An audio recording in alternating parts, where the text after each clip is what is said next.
sometimes I remind myself how fucked up of an individual I am. And I think the opening scene, the cold open in this episode was one of those moments. Because I ain't saying Gale deserved to die, but that nigga was just too happy. He got the toes out. Like, I just don't like that. Like, I don't like when niggas is giddy. You are so You know, Tony, bro. you can be happy. You can be happy and joyful, but when you giddy, like overly excited and jumping around and shit, like you a grown ass man, bro. You here for a job. Like, You chill with that jealous? shit. You jealous for real? I don't know, man. I don't know what it is. I Low need to key though. unpack Come that on. and work it out. Nah, I'm That's not. wild. But he's over eager. He's just over eager and super happy. Like I know how crazy I sound right now. That's what I'm I just saying. want Like that low to be key, known. I know. But also, if I was there, I'd have been disgusted. I'd just been like that. Hey, If I if was a that, coworker and I'd see him getting that hype, I'd be like, man, this ain't hey that deep, bro. Tony, You if need a Tony life. would have seen that, bro, like he did in Cold Cuts, he would have He been would have so. broke something. He would have broke one of the machines. He would have He been 1,000,000% broke. disgusted, bro. Yeah, Like, man. It's but it does, get into the scene itself, it does answer a question. So a lot of people, we kind of discussed this at the end of Full Measure. A lot of people thought that maybe Gus wasn't shot.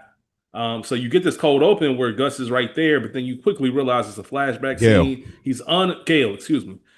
Thank you. Gale is unpacking the new lab. So as I mentioned, he's just happy about it. He's explaining to Gus. Victor's in there. He's explaining to Gus that this equipment is worth every dollar, and here's why, kind of giving them the scientific breakdown. And Gus needs the lab up and running in 2 weeks, not a month like Gail originally said. I need it up in 2 weeks. We also see that Gail ran a sample of the blue meth. So this is once again lets us know it's a flashback. And he was concerned if this was going to be the competition. Because I can guarantee you 96%, but this is 99, maybe even a touch above that. And this is the best shit ever. And Walt, we know from the timeline, Walt and Gus had already met. Because Gus told Gale, you don't have to worry about him. He's not a professional. And to which Gale said, if he's not a professional, I don't know what you would consider me. Because this is the best I've ever seen, hands down. I know 3% doesn't seem like a lot, but it's really a lot. And I just really want to know who made this. Like I'm turning into a fan at this point, which is kind of crazy when you think about it. Once again, that's just, I guess there's some kind of charm to it with Gale. Like he's genuinely, when you nerd out, when you a fan of somebody who's not necessarily overly popular, but you so skilled at this, I want to pick your brain and learn more. That's kind of how he was with with Walt's batch. And just, I don't know, top 10 level dick riding, probably in television history. Just Very high glaze measure. Let me ask y'all before I answer, because you brought up a good point that stuck out to me too. What's y'all defense mechanism if somebody, like, if you seen him, you say he irritated you, that he was that happy? Like, what's your go to? Like, you just ignore it? Yeah, Are you an asshole? Are you nah, I like, what don't. do you do? Uh, it really depends. And that scene, yeah, younger years, I probably would have been an asshole. Not even probably. I would have been an asshole. Now it's just like I roll my eyes. I'm almost like Stanley in The Office. I just roll my eyes and go back to what I was doing. Like, what's the young Rick's response? That's what I'm curious to know. I probably would ignore it until he says something to me, and then I'm going straight. Like, bro, like if one of my niggas was around, bro, you ain't got to do all that, man. Chill. Okay, like let that man live. Like it ain't gonna be nothing crazy, but okay, it wouldn't be no secret. I thought I was gonna be like, nigga, if you'll calm your happy ass down. it would be something like that. It would be something like that. Yeah, I would have been an asshole. Even now, you think? Yeah, but it would have been fun though. Like I would have been like overly like sarcastic with him. Oh man, but in the most deadpan voice. Oh, you happy, man, huh? Oh, that's exciting, bro. Dang, I can't believe that happened to you.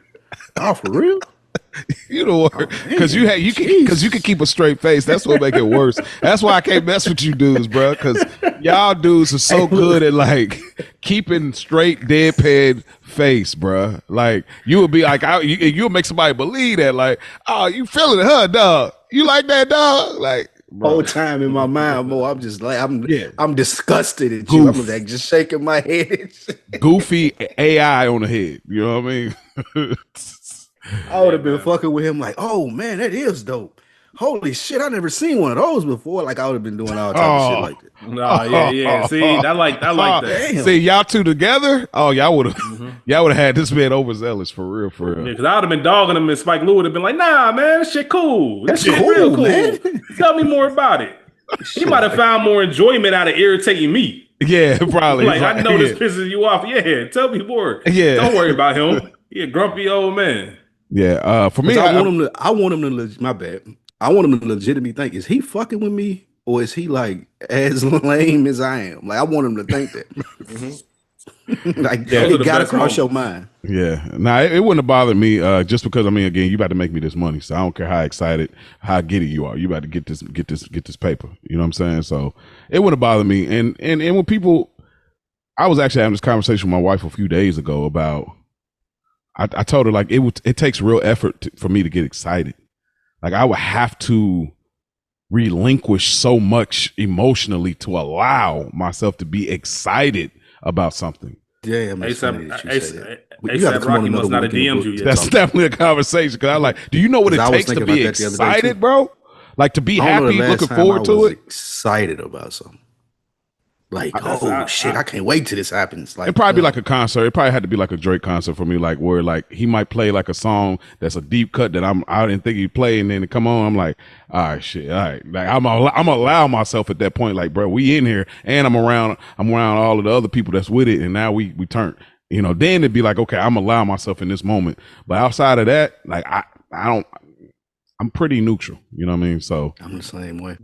Blueprint show. Blueprint show. Going to Nashville to link up with Spike. mhm. Okay, that would Those be are two That off was rip. that Those was are two off exciting. rip Yeah. that I can think of this year. yeah, that would be that. Like the anticipation alone is stirring in that gumbo pot of excitement for sure. Like Ready yeah. for my Bengals to start this trek to the Super Bowl. That's exciting. Oh man, boy. All of that. You get What did excited you- about the Bengals season starting? Yeah, absolutely. When I think they're gonna be good, absolutely. Now that can quickly turn into, man, fuck this in 3 weeks. You Which might even talk the your past shit. 3 years, yeah, the past 3 years, man, she already done dogged me for it. She already done dogged me for it. So Hey, but I like that though. Like unlike y'all, I like people to be excited about stuff because I'm like, if anything, I secondhand. That's cool to see because I'm not going to be that I way. don't experience it. Yeah. it's Yeah, cool to but that's why I'm not going to hate on it or I'm not going to be bothered by it. you Like don't cheer. This nigga Lou don't even cheer for his teams at Right, games. yeah. You I don't cheer. I don't cheer either though. Type of nigga. I felt Spike too. Like I was not the cheering at pep rally. Give it up for the sophomores. Well, nah, I wouldn't do Nah, that. that's different. That's different. That's how I look at. That's how I wasn't look at doing- cheering for teams. It's the same thing. It's the Nah. siblings, bro. That's completely different. I understand the pep rally shit, but the team that you root for and you're at a game and you can't give I'd be open to it. He gives a coach clap like a good job. You one of them right Like- there, one of them strong. I'm open to it. I'll be at the crib like, let's go. Like, so I'm open to it, but I got to be really moved by what's going on in the game. But Yeah. back to It'll take a Gale, lot. it would the call back to the power that Gus has over Gale. We seen before he died when Gus pulled up on him, tell him like, how long would it take for you to be able to run this operation on your own? And like again, he's giving him a number, and Gus is just giving him a straight face that he has to compromise. So same thing here. This is the foundation of the relationship, and of course, this definitely made me want to watch Better Call Saul, like just to see some of those scenes to get to this point. But it's the same thing. It's like, oh, how about a month now? About 2 weeks. You're like, okay, I'm out. You know what I mean? So I thought it was an interesting thing. I thought also the timeline of how they do it, and even Gus dressed up. Like if you look at it. He has on his Hermanos Pollos. Is that I'm saying that correct? Pollos Hermanos. Polos Hermanos. He has his shirt under there, but like when he's coming here, he has layers on top of that. So I feel like it's trying to kind of showcase like the duality. Like in the daytime, I got this on, but at nighttime, I got this going on. So I thought it was just an interesting scene. I thought it was dope to see the establishment of the lab, and then Better Call Saul giving us even more brilliance of just this underground. So I thought it was good. And damn, again, like I know I'm alone in this party, but I hate that Gale had to die. But you know, I mean, as a character, he was fine. He It is what it is. Never mind. I ain't about to say the ill shit I was gonna say. I do want to ask y'all, what do you think if they had a scene, if they had a camera following Gus right outside of those doors as he left? What do you think he's telling himself in regards to Gale? Because there's no way you have faith or trust in Gale the way he's downplaying his own product for somebody else. Like he gave the job away. You know what I mean? Like which is very rare. You get this opportunity, you just gonna go ahead and take it. This scene is, go ahead and take your shot, people. This scene is Junior walking out after he talked to Richie. He can't sell it. Can't sell it. He ain't got it. Don't got it. Yeah. This one, after this scene, he had to go hire Walt. He's like, yeah, you know what? As a matter of fact, I do need you. Because dude right here he ain't got it. Yeah. Can't sell it in the room. He ain't got that grit. Walt would have never said this person can make better meth than me. No. He would have figured. He would have really went crazy trying to figure out how to make it better. I mean, Walt, like you see what he does later in the episode, even before when Jesse cooked at the same level with Walt, like he was discrediting it then. You know what I mean? So it's like, Walt, and even in this episode, he gonna do a little bit of that. Like Walt standing on business when it comes to how he feels about his product. Yeah. So I mean, listen, even if it is that, it ain't that. You know what I'm saying? Walt, an arrogant motherfucker, bro. I can't wait to have it. I'm gonna have a really good conversation about Walt this episode. It's funny how we see some people and we admire that, like Jordan or Kobe. But you see somebody like Walt and you're like, man, you're a disgusting, big-headed, arrogant fuck. There's a lot of other factors. Jordan. Yeah, it is. You're right. There are a lot of other factors that are into it, but it's the same level of intensity, but it's just some people we love them for that. And some people we fucking hate their guts for it. That's a very great comparison because you were 100% right. Anything else to say about this before we get into the episode? I had something else to say, but I can't remember now. So maybe I'll call back later. All right, that's cool with me.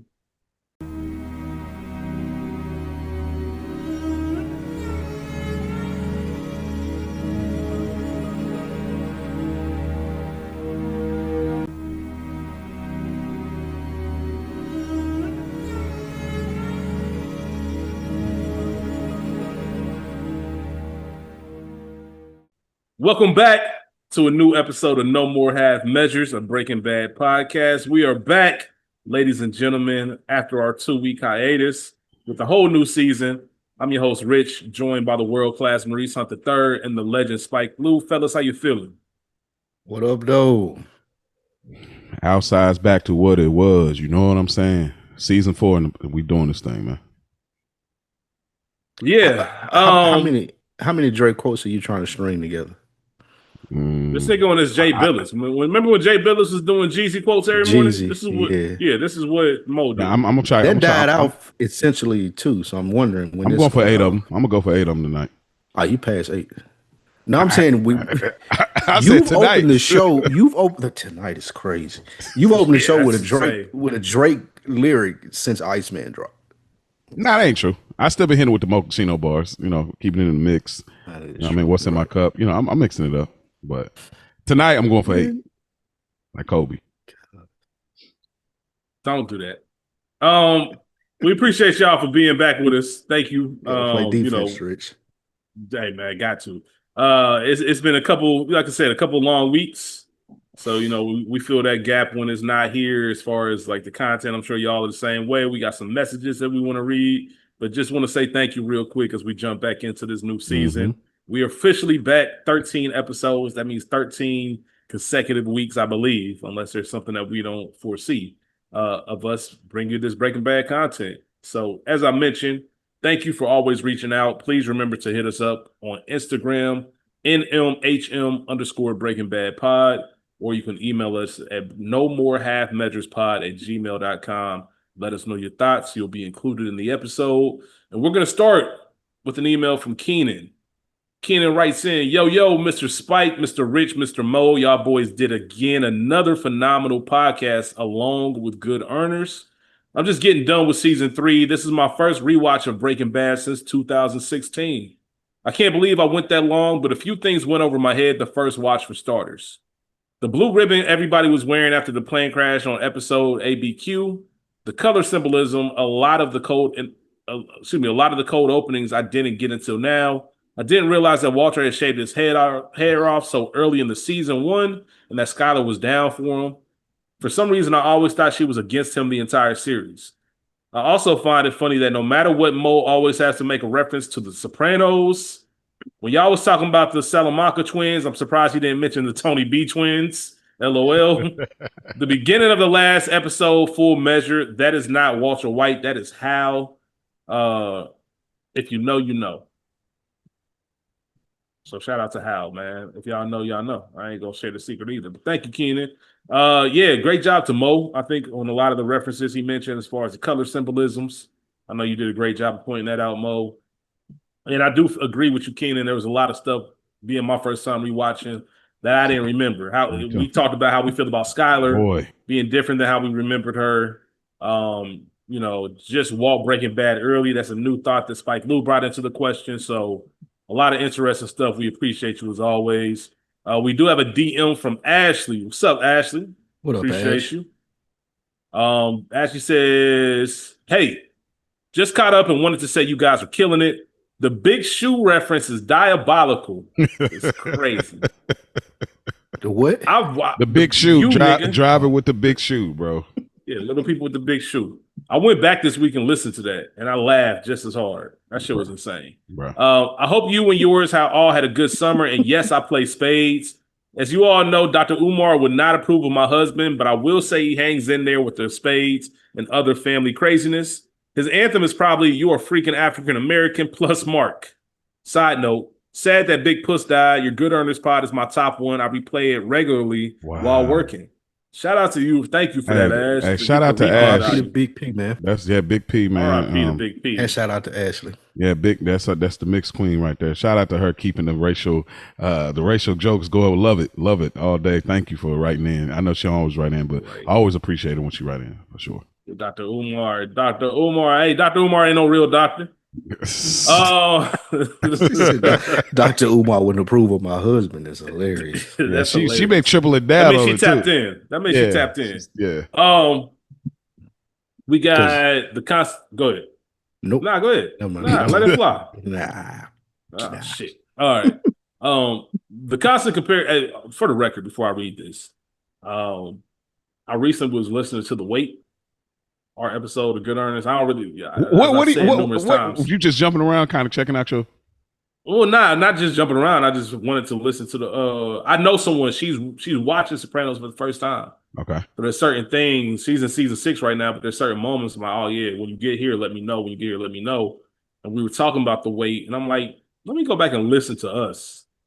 Good Earners is fucking phenomenal, y'all. Bro, check that out, that's all I'm saying. Good Earners is a fucking incredible. Like it's almost scary to think like, damn, can I ever do this again? Like, can I ever reach that level? For real, yeah. Like it's one of those when you just locked in for an entire season and you just go. I think we came with The Wire. Reenact. I think we came with The Wire. Yeah, but that was just what they call it, flow state. Definitely was flow state. This was definitely that motherfucker spitting. Like that was. Yeah, that motherfucker spitting. The rent was due. The rent was due. We were cooking. Yeah. Hey, go back to that Soprano home movies, bro. I told y'all if y'all just skip up to the part where we get to that start playing the game, bro. When I clipped it up, like, bro, that shit I was in tears. Like I never heard us do that, bro. It is funny the way we were talking about Bobby and his facial expression. Like, bro, y'all, if you randomly there, bro, go when you check that shit out. I still remember that. Nigga. Yeah, because I remember watching it in real time and I wrote down the time. I wanted y'all to make sure y'all knew exactly what facial expression it was. All that shit, man. I say all that to say, as I always mention, shout out to The Sopranos because you can only be as good as your content. For sure. Or your source material, should I say. But Good Earners, if you haven't checked it out, please go do that. It's available YouTube and anywhere you listen to podcasts. Mm-hmm. All right, back to the messages. We got a message from our guy, Matt. Matt was claimed to fame as telling Mo the constant Soprano comparisons are unfair. Matt writes in, welcome back. And Matt got all the hot sauce, right? Yeah. Mm-hmm. He got all the hot sauce. I think so, yeah. Was that him or? Welcome. It's two of them. It's two of the guys. It's two It's of two them. white dudes. Is what you want to say? Hey, I didn't say that. I said two of the guys. You almost did. Nah, you almost did. Yeah, you almost had to I slip. said Yeah, two of run the it back. guys very Run it smooth. back. Like Run look it at y'all. back. Look see how they do. I said two of the guys.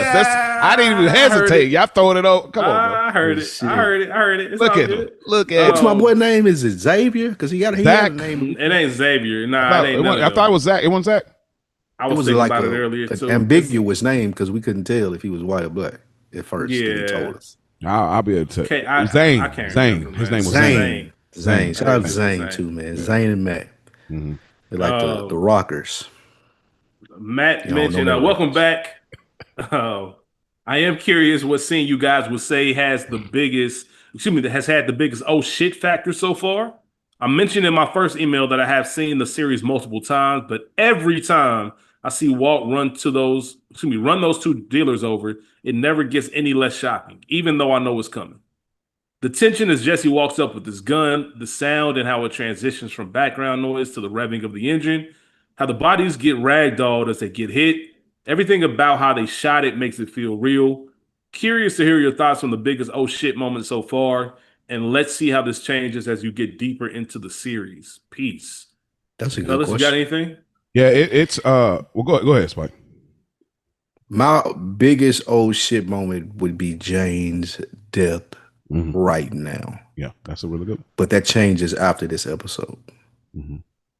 So yeah. Crazy. The last scene of the last episode of this episode of the last season. Like I always get to the oh shit because I always forget how Jesse gets there. And when you realize Walt had to call the audible, I always forget that. Again, this is me and Rich's first rewatch, similar to the listener that wrote in. When he gets there and to see like the nerves that he's there and like they really sit in the scene, that is the old shit. And right after would be the Jane for sure. And then after that probably be I'll get Rich. I won't take all of the answers here, but yeah, that definitely the Jesse, pulling up and yeah. Yeah, I think that's the answer just because I think the car scene at the end of Half Measures is the best of those scenes. Like I still remember where I was when I saw that for the first time. I remember the impact and the oh shit. I think on first watch it has the biggest oh shit moment and it still holds up. But I think the way you end the season and then have to wait for months, or it was 13 months from that episode to the beginning of this season, and not know what happened. And like you said, the audible, I just think that was like, oh shit, what the fuck? How y'all gonna get there from there? But we got a lot of oh shit moments this season, including this episode. So good question, Matt. We appreciate it. Thank you. We appreciate it. Yeah, absolutely, man. We're gonna continue moving forward. We got a YouTube comment. This is from RL Smith 6625. This is on Full Measure, that episode. RL writes, have a great break. See you guys around August 10th. I've been traveling a lot this year, so I don't always get to check in, but the podcast travels with me. I've been listening to Good Earners as well. Shout out to Melfi's Legs. So thank you all for the backlog of content that we can go back to through the intervening times.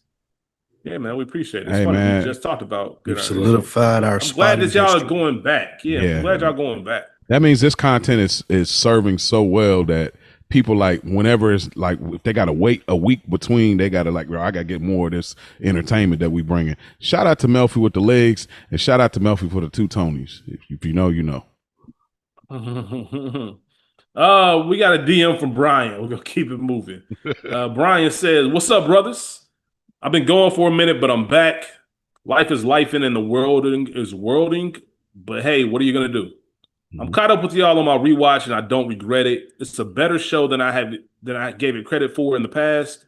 The details y'all talk about on the podcast is the reason why I listen to it.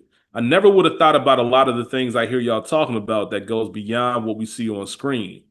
For example, the discussion y'all had on the cold open of last week's episode when Walt and Skylar were looking at the house. 2-week break. What is this? The UN now? LOL. I also agree with Acid Jacks. The references are fire. Keep up the good work, bros. Peace. Thank you. Brian, we appreciate Yeah, that. shout out to man. Brian T, man. He be writing over at the Childish Grown Ups show, man. So shout out to him. Like he's very tapped in. I think he drives for a living too. So he's definitely fully tapped in.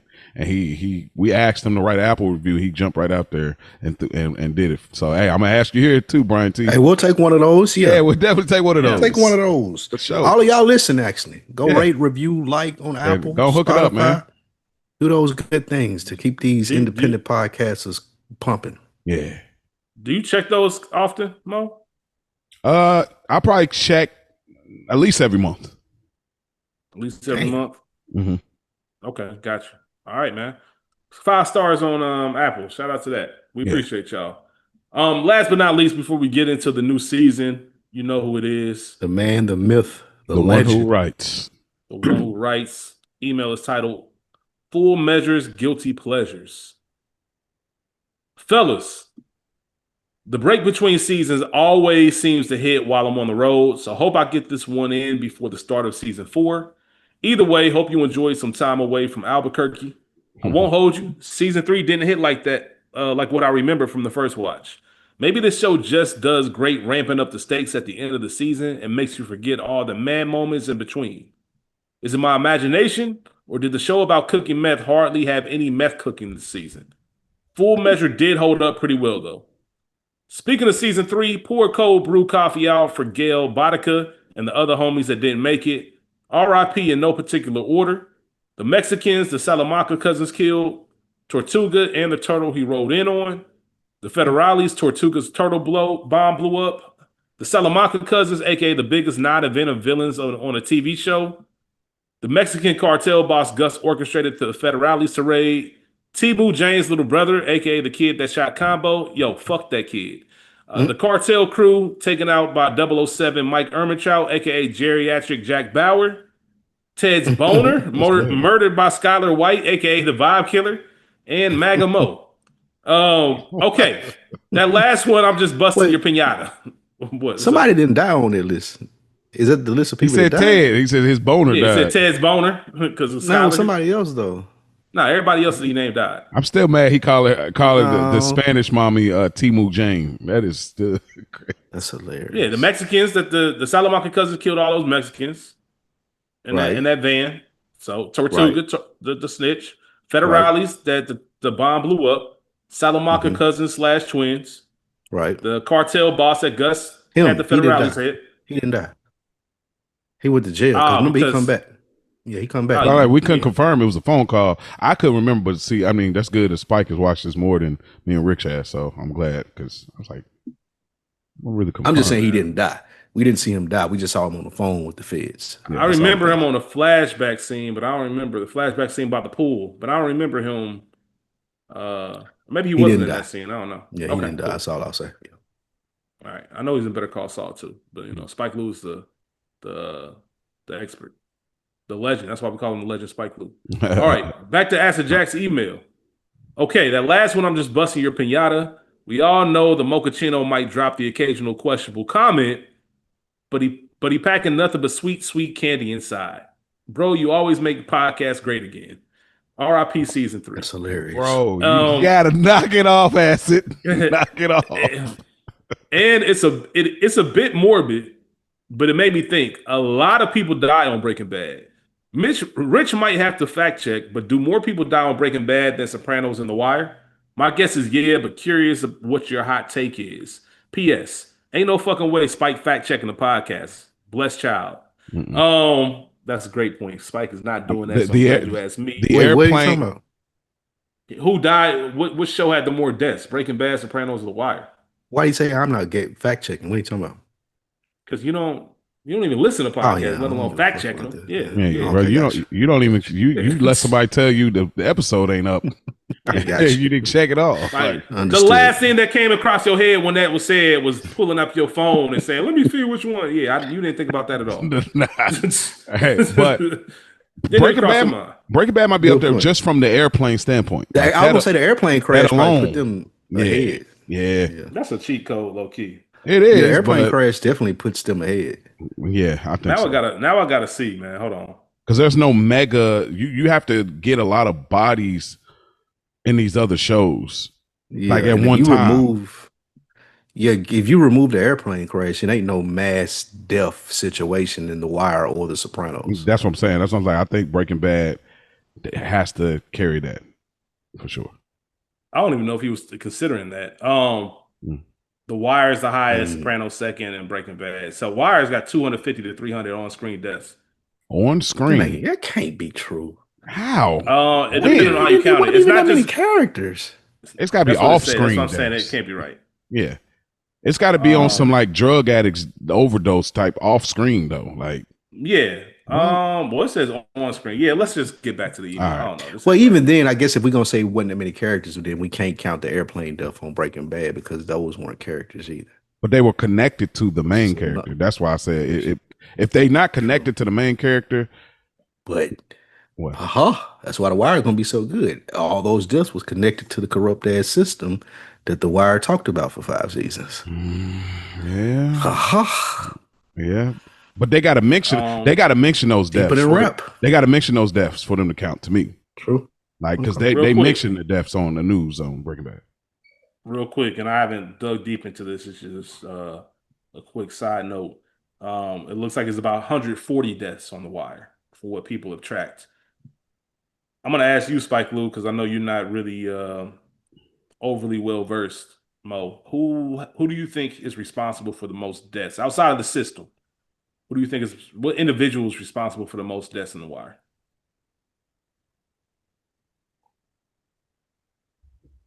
Omar, gotta be.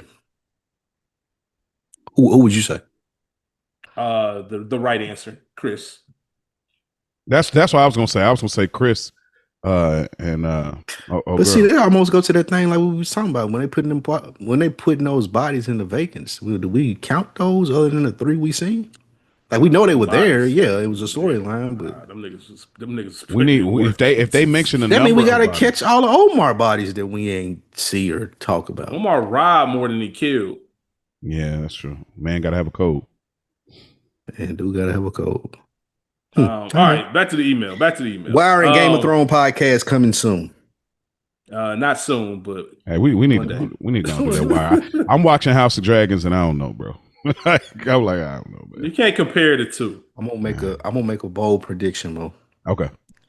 That flow state that you said we were in on The Sopranos, Game of Thrones it's gonna do it. I don't know how. I'm telling you, because of the highs are definitely gonna get there. But see, with The Wire is gonna be there because of the depth and the love of the show. But with the highs of just good TV, seasons 2 through 5, 6. Yeah.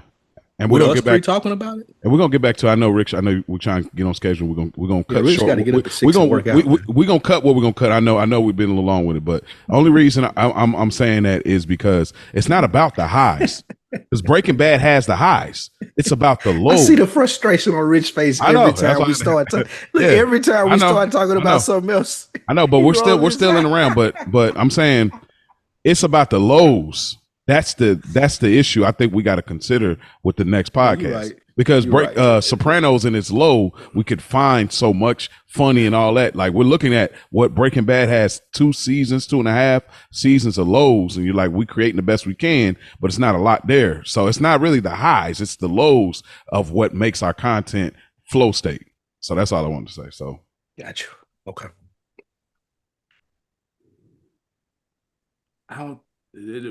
We need to have a conversation about what it is that you prefer out of television. Okay.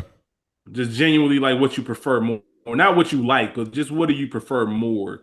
Because I don't think there's too many lows in game. You might be able to say it's slower than what people like, but the story. If you like world building and storytelling, then I can't think of too many low moments in that entire series. If Game of Thrones is a 10, what do you give? I'm sorry, my bad. Go ahead. No, you good. I was gonna say the only thing, because I say that on one hand, but on the other, you can say Better Call Saul is great at world building and storytelling, and that's a show I wouldn't want to talk about. So, but this is different because it's mythical and it's more lore to it. That's why it's gonna be fun to talk about. With Better Call Saul, it is what you see on the screen. Like, there's things that we're gonna be able to bring to it from Breaking Bad. But it pretty much is what it is. And those, in my opinion, are the worst shows to review or movies to review when it's really like self-explanatory. Like what you see is what you're getting. Sopranos, we were all three such big fans of it. Like there was for so many years, questions had built up, observations had built up. That's what made reviewing that so fun. Mm-hmm. And then with Breaking Bad, it's like, okay, well, the same level of excitement per se, in my opinion, it just hadn't built up for that because I've watched this since, even though I've watched Sopranos since, and I just like that more. But just you don't have the same joy that you have for this show with these characters. That's what I would say, and I do have that for Game of Thrones to Okay. tie it all back in. Okay.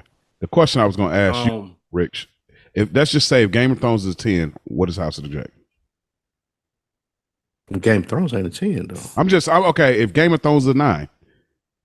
You're just using it for comparison. Yeah, just compare. I just want to know the scale, just so in my mind. It's a 7. 6.5, 7. Yeah. Okay.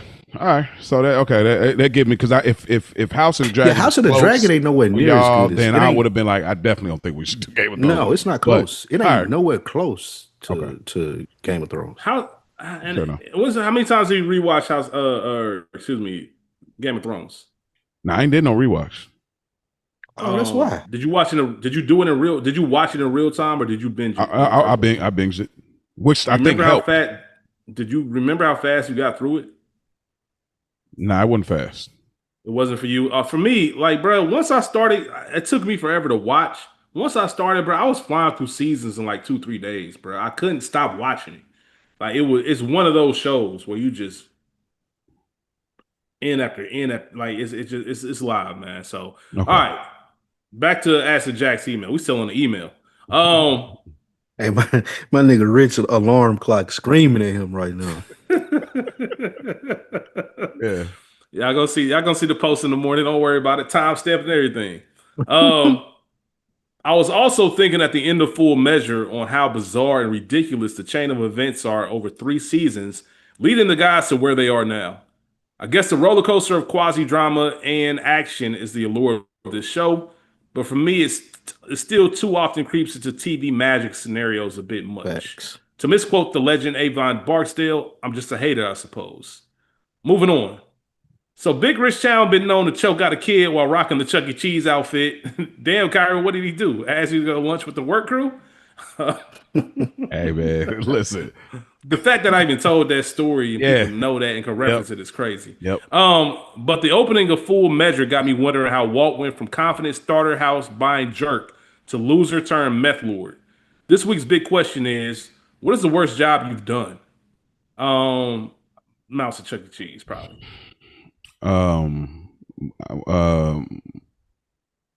Working at Denny's. Ooh. Loading trucks at FedEx. Nah, working at Goodwill. Working at Goodwill. Yeah, loading trucks at FedEx. A wall fell down on me one day. Yeah. I almost walked out. Yeah. You did it. Like, well, I did, but they told me to go to the other side where you unload the trucks instead of load them. I was loading trucks at first, and they teach you how they train you. They teach you to load the boxes up. And you load the boxes up, you build a wall or whatever. You pack that up till you get to the front of the truck. And I was building one of them motherfuckers up. I turned around, the whole shit fell down. Bro, like a movie for real.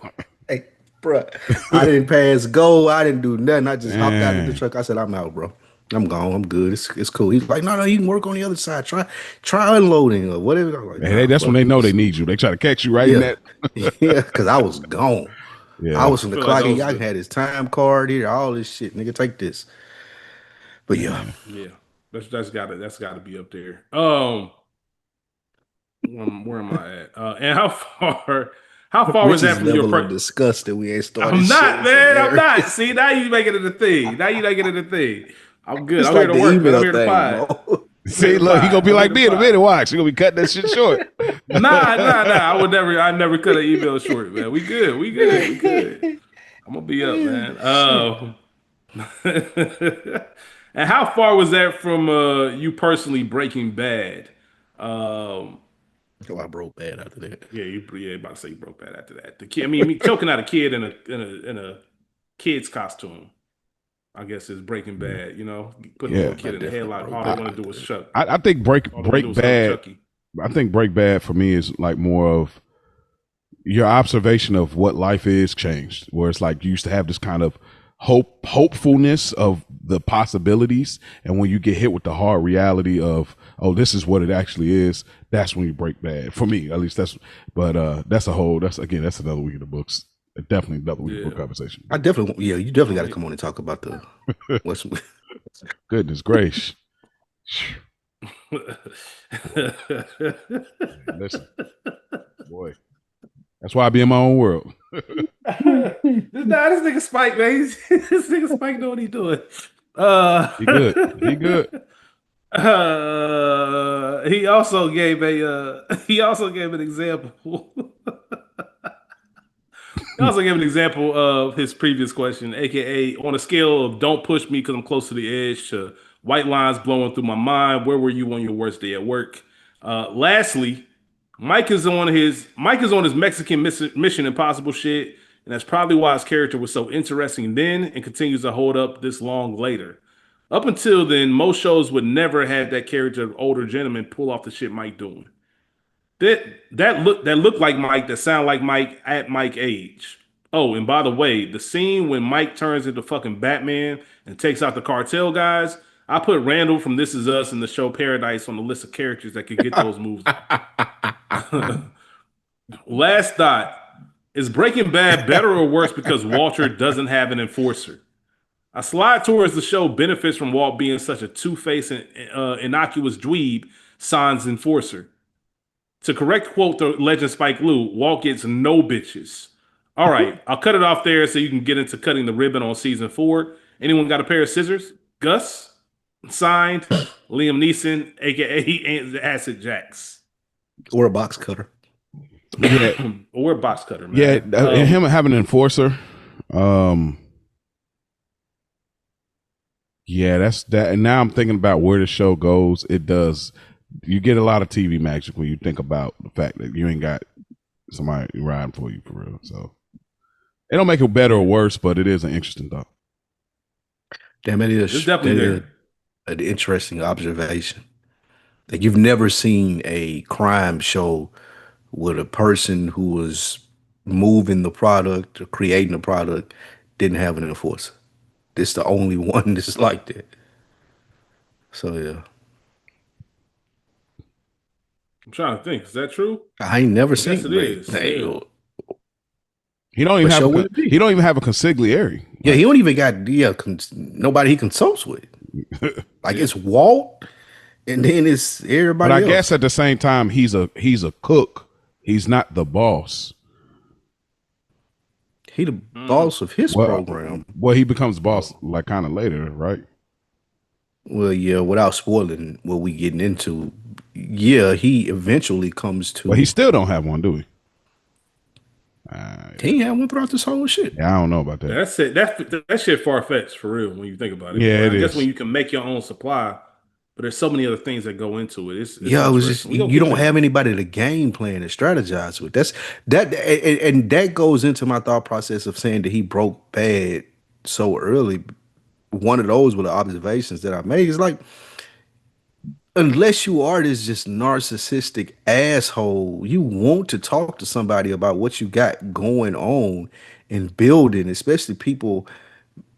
I won't say in the same field. He ain't got to go find meth dealers, but at least at least Saul would have been somebody that he would have like just been bouncing ideas, talking to. Like that was the closest thing he had. Yeah, And that's he right. had no respect for Saul. Yeah, that's true. That's a fact, man. That's a fact. We appreciate y'all for writing in. Mm-hmm. Thank you as always. Please keep them coming as the season goes along. Every time I look up, I feel like Spike Lee just laughing.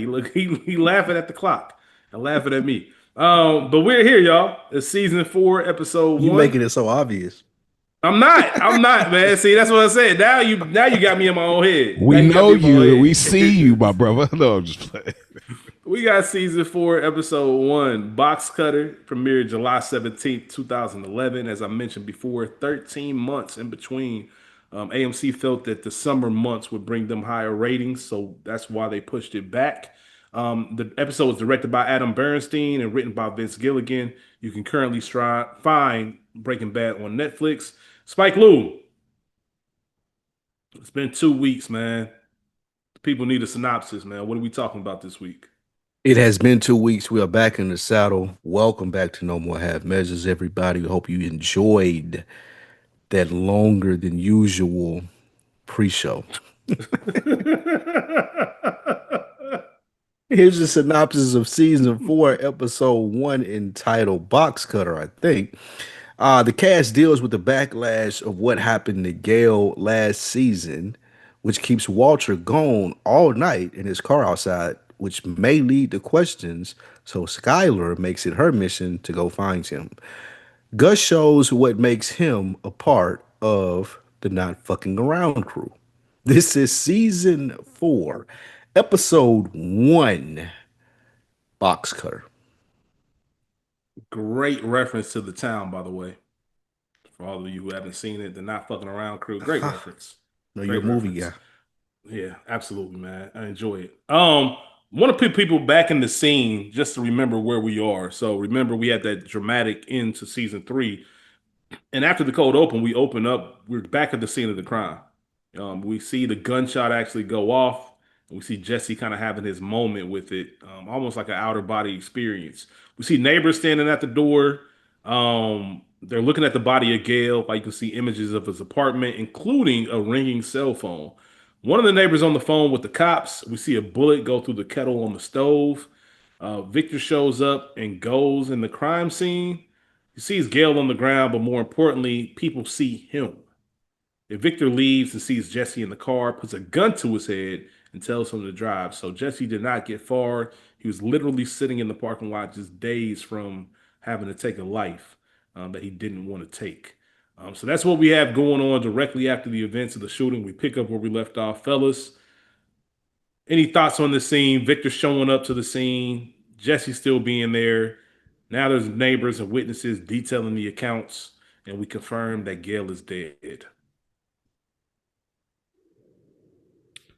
I think that. Sorry, y'all, for those big Breaking Bad fans, some of our listeners. I know how y'all get when I make these type of critiques, but I'm gonna go ahead and say it. It felt really heavy-handed with his name's Victor. Yeah, Victor. It felt really heavy-handed with Victor. It felt like, oh, we're gonna give him more because we're about to kill him. And that's fine in whatever year this came out. I don't know, 2011, 2012. It just felt really heavy-handed. Like all of a sudden, when did Victor start? Like, why was he so bothered by Gale's death? You know what I mean? Like, I don't know. Maybe you think it was the death or was the fact that they got one over on us? Like, I'm responsible for this. it could be that, but it still felt out of character. And again, I think it could be me. It's what we talked about when Spike had said, like, this dude, we could really do without him. I feel like Nacho's character from Better Call Saul, I feel like he would have served better in this universe, or in Breaking Bad. It's just something about this dude that's just not. He's not compelling. So he goes from like quiet, chill, menacing quotation marks till all of a sudden now he's just like losing his marbles. And again, I think you make a good point, Rich. It could be that. It may not be anything. It could be that, but it just felt like, and I don't know. I guess it's 2012 or whatever year, 2012, 2013, whatever. 2011. 2011, and at that time, this stuff still wasn't that predictable. We're in 2026. We could see this coming from a mile away as far as, oh, they're giving this guy a lot of lines, a lot of looks. We know what's coming. So maybe I'm just looking at it from a future tense sense, but I don't know. It felt a little forced. It wasn't, they didn't really like to get where we get at the end of the episode. It just felt forced. So I really like this whole premise with Victor, in my opinion. Just real quick, one just random question, because you mentioned Nacho. Is Nacho a top 10 character in the whole Breaking Bad, Better Call Saul universe? Yeah, I think so.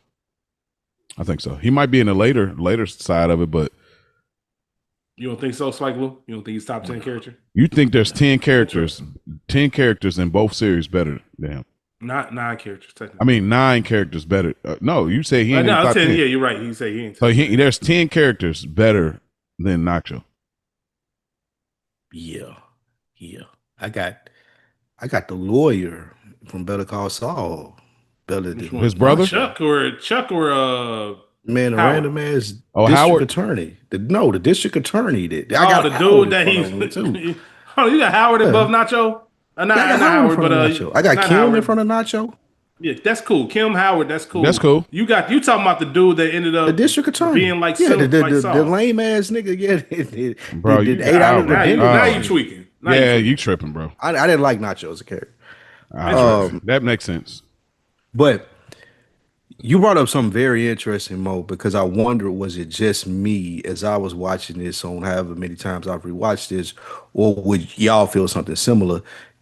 They forced, what's his name? What's the dude name? Victor. They Vic, forced Victor. Victor. See, It wasn't good. This name. yeah, like this wasn't. It made me question kind of the series as a whole because I don't know if I'm being fair in the sense, Mo, you alluded to this. We see shows do this so much better than this today. And these shows aren't even supposed to be as good as Breaking Bad. But as I'm watching this show and I'm seeing all the burn that Victor getting, I remember the first time that I watched this and what happens at the end being such a surprise to me. But then every other time that I've watched this, including this time, I'm watching this like, man, this shit was right here in our face. The whole episode, because it don't make sense. A lot of the stuff that he did, to Mo's point, of why he was overly acting, why he was cooking, why he was so mad about Gale's, like it didn't make sense. I don't know this dude. He don't. I just seen him around, and for now, you're spotlighting him in this episode.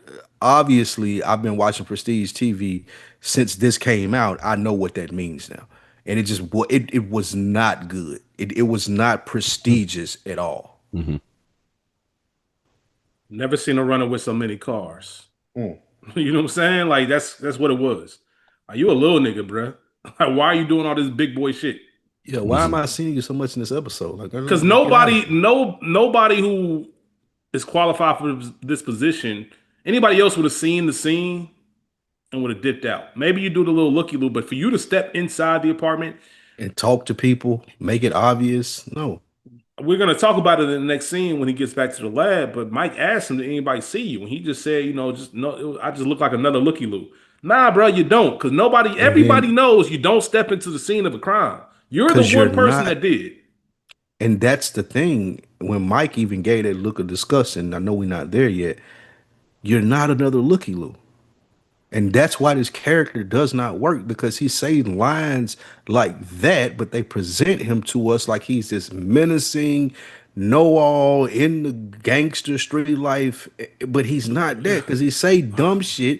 He do dumb shit. He been doing dumb shit since we seen him. It's bad casting. Let us know he not no gangster. It's a really bad casting thing that they did with this. And it was like a sore thumb in this episode. Yeah, I'm thinking about I've never noticed that so much before. I'm thinking about the season 3 finale when we spent time thinking when he pulled up to Walt's crib.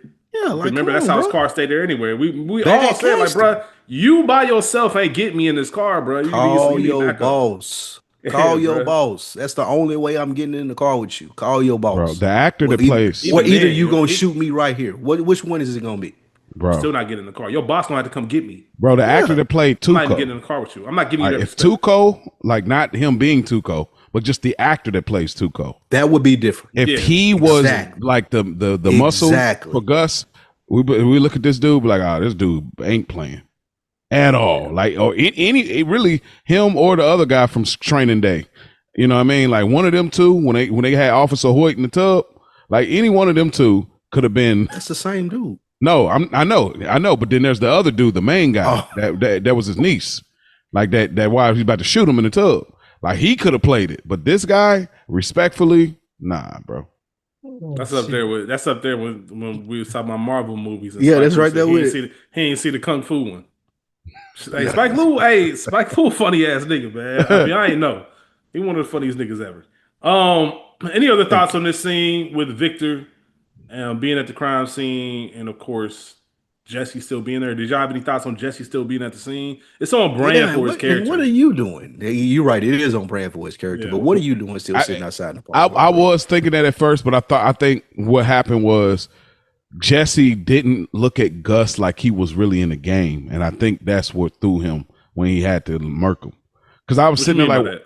Well, because when they had to get rid of bodies in season one, I think that he looked at like these are dealers. They came at us. We was on the RV. Shit happened. You know, I think as hard as that was, he knew what it was. But I think he, and then even seeing him beg for his life, like he literally begged for his life last minute. Like I got money. And then Gale ran out of things to say to try to convince Jesse, please don't whack me. You know what I'm saying? And so I think that messed Jesse up to a whole different level versus, you know, Jane's death or them having to get rid of some people in season one. Cause it was like, I literally killed a man begging for his life that I really didn't have a problem with. You know what I mean? And so, I, yeah. I haven't watched ahead, but I feel like this is where we get the Jesse that I remember so much from the Yeah, show. I think so. Like this is the beginning of that. Like just I feel like it's all bad for Jesse from here. Like I don't know if there's any more glimmers of hope. Like he had a really solid season 2 and 3 as far as just him being sober and being more alert than what I remembered him as. And I feel like this is the start of like the sad story of Jesse Hmm. Pinkman. I could be wrong, but yeah, very interesting. But it's on brand for his character, even though it doesn't make sense. You come all the way here to commit this crime. At least had the wherewithal to leave. Go sit in your car around the corner or something, bro. You still in the parking lot? Like that shit just silly. That's just silly to me. But if it was anybody but Jesse, I would really scoff at this. But Hmm. like I said, it makes sense for him. Any other thoughts before we move on? Hmm. All right, we are back at the super lab with Mike. Mike has his gun drawn. Jesse's brought in by Victor down to the lab. Walt, of course, is still sitting down. Victor's emotional to what you guys mentioned earlier. Just adding that little extra sauce on there. He's emotional. He's kicking shit in the lab.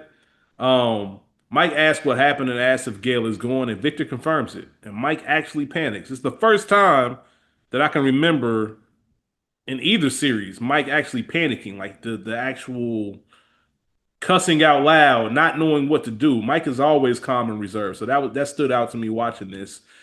Victor confirms that he was seen by the neighbors, but brushes it off as a looky loo, as we said earlier. And Mike calls Gus, and we see Walt have a look of satisfaction on his face, almost like us recording on a tight schedule. Just that look of satisfaction, like things are gonna go well. What are your thoughts on this We're going to win scene, this fellas? thing. Oh well, yeah, I know, right? That's a good reference. That's a good reference right there. What was it, Agent Harris? Yeah. Agent Harris, my shout out to Agent Harris. Yes, What are your bro. thoughts on this scene as they get back? Obviously, Walt finds out Jesse was caught. He also overhears that he did the job. First, Rich, let me tell you about this show I was watching 20 years ago. And really on that show, Goodness gracious. 20 years ago. uh, I guess it's due. I'm due for my own running joke. Mo's had his fair share of them. I guess it's my turn. Uh, that's the only reason I'm leaning into it because I feel I me. like it. Hey, listen, I like it. I'm with it now. Fuck it. Look, We here. um, what was your question for this? Oh, just about the scene itself. Everything that went on with Walt finding out that Jesse actually killed Gale. And kind of having the upper hand at this moment, and also we kind of talked about Victor, so we don't need to get into that. But Kicking just over yeah, table. overall how things go. Yeah, kicking over table, but Mike Yeah, panicking and confirming that the deed was done. I agree with you. This is probably the most panic that I've ever seen, Mike. Um, didn't mean really anything to this point in the series, but it's an observation to make. Victor kicking the table goes to what we were saying about the lad. Like, bro, what Hmm. is going on? I Why are don't you here? care.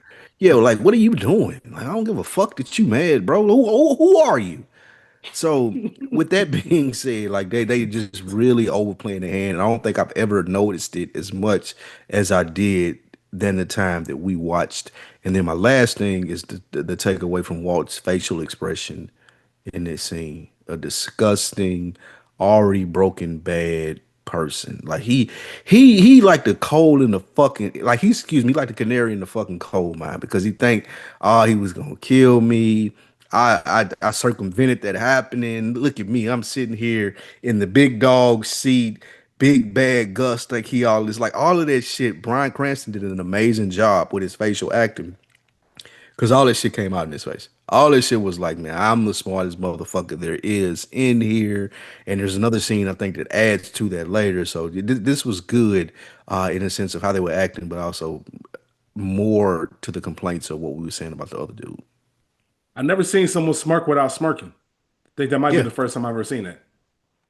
He You could just smirked without feel it. smirking. It's Yeah. interesting. You could feel it. Mm-hmm. That's why Yeah. Bryan Cranston is such a good actor. You could Excellent. feel his smugness. Mm-hmm. God, And I think what enhanced that scene. scene was the fact that Mike was panicking and that Victor was kicking shit over. It gave Walt even more satisfaction. And not only did I win, I got y'all niggas shook. Got him. You know what I mean? Like that made it even better for him. That's Walt literally had the face of the jig is up. All right, that's 3. But as far as the scene, I'm going for 8. That's 3. I missed the other one. That's how relevant That's he two. I is. said, keeping God the want conversation to. I said, God want to wipe the little smug look right off of your face. See, I didn't even know what that was. Man. Yeah, that's See, all he's right, not- man. Hey, he's man. not. He's They not count. quotable. You're not They gotta tapped in. count, It's bro. okay, man. It's all right. Nah, Man. they got to count. Y'all still listen They to gotta Rock? register. Y'all listen to Rakim and Eric B. It's cool. All right, so ASAP Rocky DM'd you, and you posted it. Shit.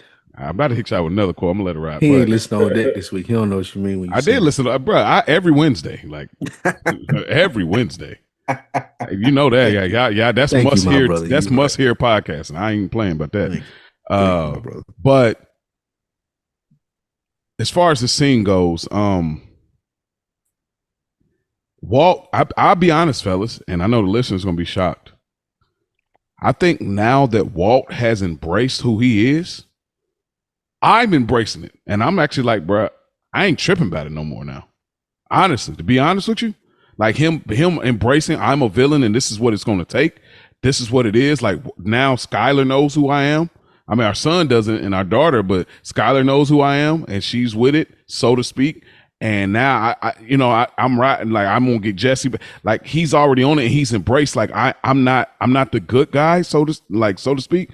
I'm cool now. I'm cool with Walt. I ain't rooting for him, but I'm cool with like him doing like all this because now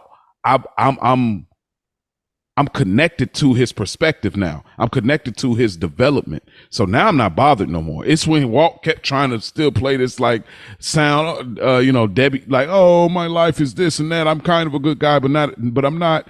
Now I feel like Walt has fully embraced it. When his wife knows, I'm not going back to the school. I don't work at the car wash. What I'm doing. Now I'm cool with it. So I'm not rooting for Walt to get over on everybody, but I am cool with it. So all the stuff prior to this that bothered me, it's not going to bother me going forward because Walt has embraced that. I know I'm a piece of shit, but I got to make the best of this situation. Like, because even when he's talking to Jesse, when he gets to Jesse later, like, hey, look, we on borrowed time. Even the whole play on the finale, it's like, look, we know this is what we got to do. So now he's not playing that type of game no more. I'm cool with that. Because if y'all know black people, I believe it there. I ain't gonna even go all the way. But he got so much Jerry Krause. No. You know what I'm saying? Krause. Walt got some, the GM. Mo don't know who Jerry Krause is. Cowboys, Mo don't. Cowboys, right? Bulls.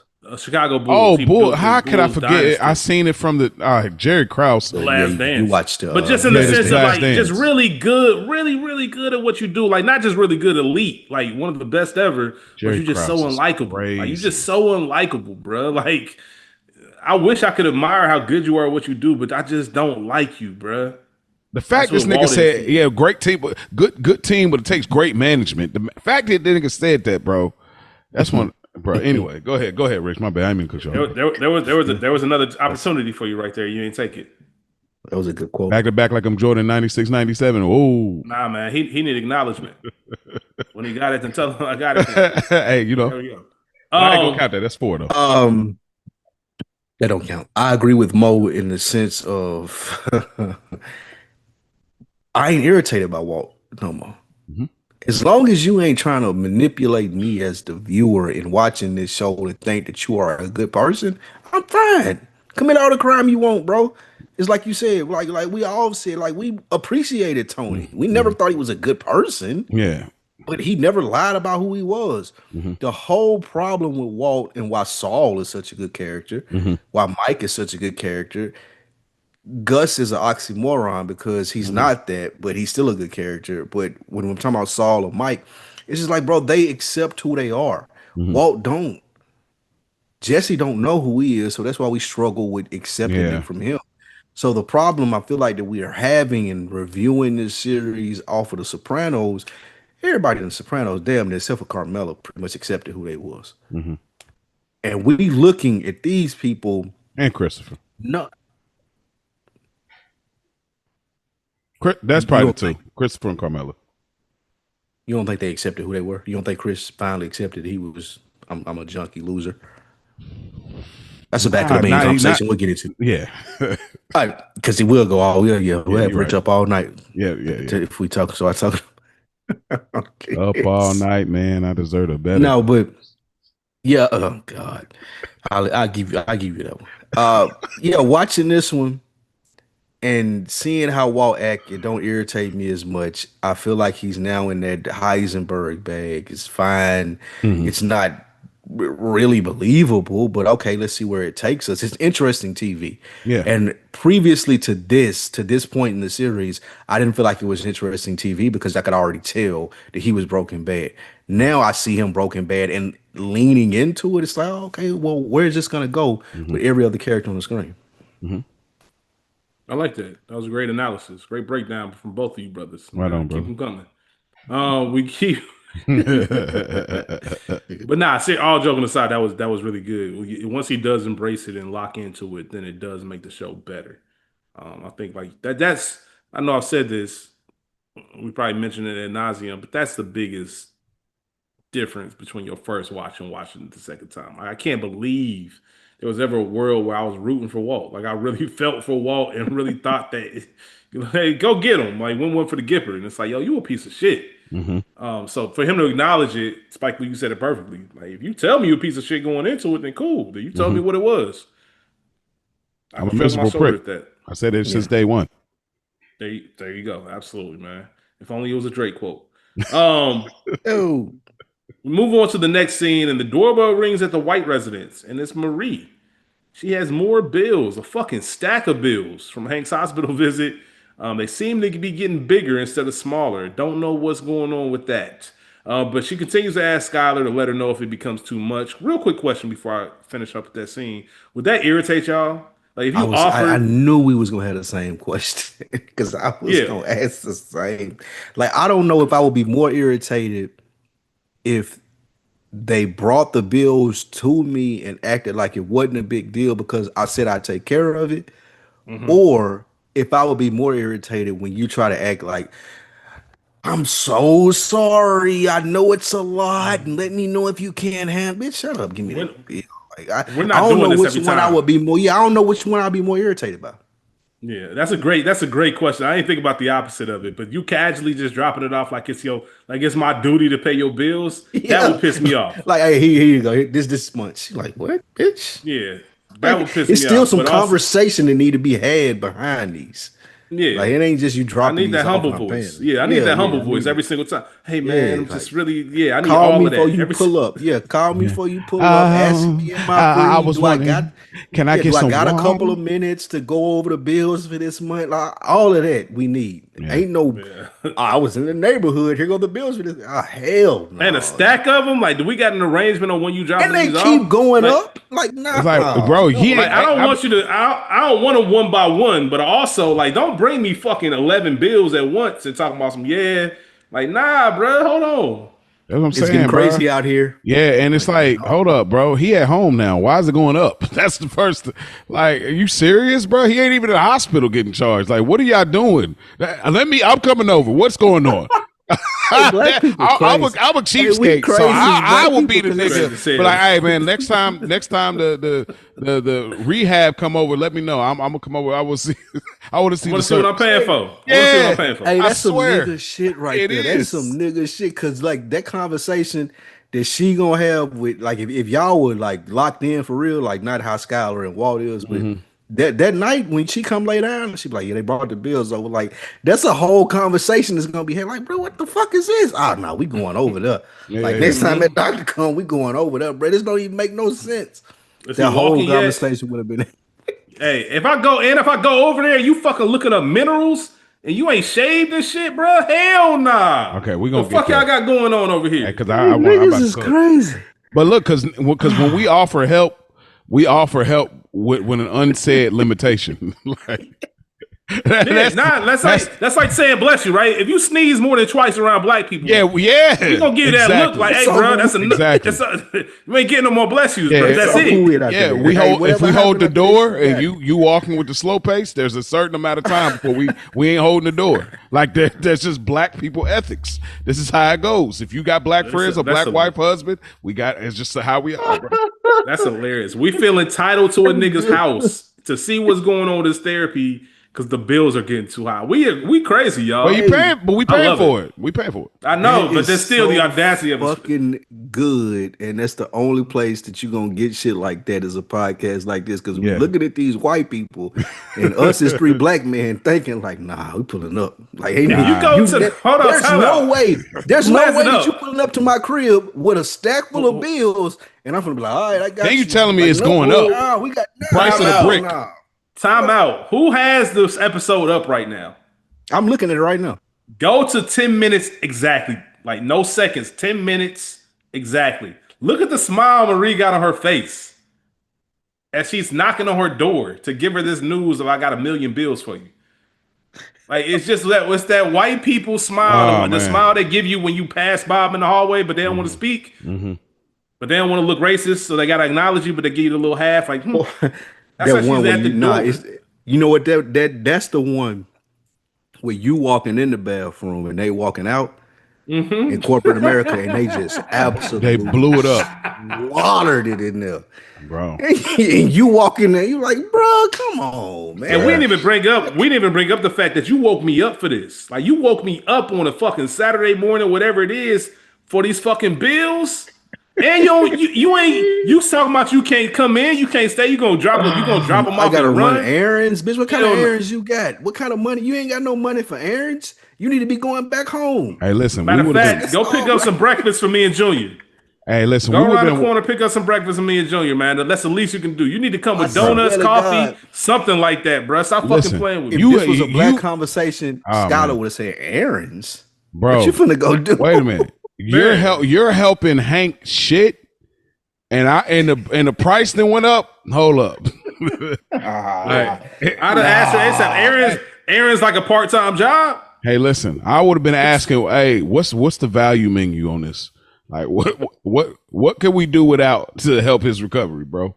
Like, I need. That's why I checked into all anything that. else. Yeah, like, bro, all right, I'll come over and help. You know how black people do. We're gonna start getting family. All right, I'll come over and help this day. Yeah. I come change the bedpan 2-3 days a week. Yeah, I'll come do this. I got you. Babe, on this day because it's hey, bro. Because Yeah.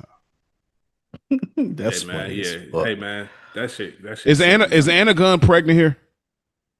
No, she's real she was life? battling lupus. She was battling lupus, so Okay. that's why she had some weight gain. Okay. So yeah, she Shout out to her for doing her thing. yeah, for sure. She was diagnosed with lupus that caused her some weight gain, and that's what was going on this season. Okay. But yeah, man, that was a great conversation because we all was thinking the same thing. Like, I don't know what it is. You black people give you some shit, bro. You better expect, nigga, we own this whole process now. And we so straightforward. That's the thing about us. We just straightforward. Mm-hmm. Man, I'm just laughing because I'm thinking about how that would have went if he had pulled up to any one out of 3 houses. Like, we would have been looking at him like, hold on, nah, bro. This don't make Y'all sense. don't even want to know the This don't even make things sense. that I've said and done that's relative to this conversation, bro. Just being who I am. Yeah, man. It's some that's too much, man. We'll get back into the scene though. All right. Once again, asked her if it's becoming too much. She also asked if Walt's back in the crib, since his car's been parked there. It's this early in the morning. He's slept over. This is news to Skylar. So she double checks the rooms. She doesn't see Walt. She grabs the keys and parks it a few blocks over. She was back home and just in time to ask Flynn if he wants some breakfast. What do you think about the presence of mind of Skylar to realize that Walt's car is still there, even though he left suddenly the night before? and B, move it so there wouldn't be any questions. I know we'll talk about it at the end of the episode, but so there wouldn't. Did you know right away why she was moving the car? I didn't. Okay. It is an interesting thing because he had gotten snatched up before with Tuco in season 2, but I did find it interesting. But no, I didn't know. I'm surprised there wasn't any more panic from her. Like that would be You don't think so? like see, there was obviously we saw the concern throughout the episode, but for her to just be like, huh, that's interesting. Like just she was just very calm about the situation. Well, More she than what was. I would have thought. More than what season one Scholar would have been. Well, yeah, but she was thinking about Junior. Like at this point, just moving the car, it was just about her son. I don't want It her, wasn't him about at, Walt. yeah. But I think further down, when she ain't getting the information she need, then it turns into, panic ensues. But like at this point, I think she just think about Junior. Like, oh, if my sister just came up saying, "Oh, Walt in there," and I know he ain't, then what's gonna happen if I had to take my son to school and he sees Dad's cars outside? Where's Dad? So I think that was just on that level. Another one of those times where I'm looking at this on a rewatch and be like, Skylar, ride or die. Bruh. Like she doing all the stuff that you supposed to do when a motherfucker like Walt out here bullshitting. Mm-hmm. Like to the calmness and one of y'all just said it from season 1 to when she found out to this right here now thinking and great point, Mo. I can't even think about where he's at right now. Like that ain't even processing to me. For my day to day to go right, I need to move this car so Junior don't ask me about it. Right. And for her to have grown from season 1 when we know she would have panicked to this season where she's like, okay, first and foremost, let me move this car. Let me cook him breakfast. Let me get him out of here. And then I'm gonna call Saul. Mm-hmm. Like it was so good. And it continues to speak to, I don't know what I was thinking the first time I watched this, watching Skylar's character, All of but us. it's completely different now. Mm-hmm. Like she knows, she one of the few people in this show that like knows what they're doing from a life standpoint. Mm-hmm. Saul, Mike, and her. I feel like are the top three, So and I'm just like like, I understand what's going on, and I'm just trying to navigate my way through it. it's a great one. Those three for sure. That's yeah, incredible point, man. They're gonna Yeah. figure it out. Out of anybody in the show, I can put them on any universe. They're gonna figure it out. Yeah. Yes. A great point. We ever talked about how hideous Skylar's car is?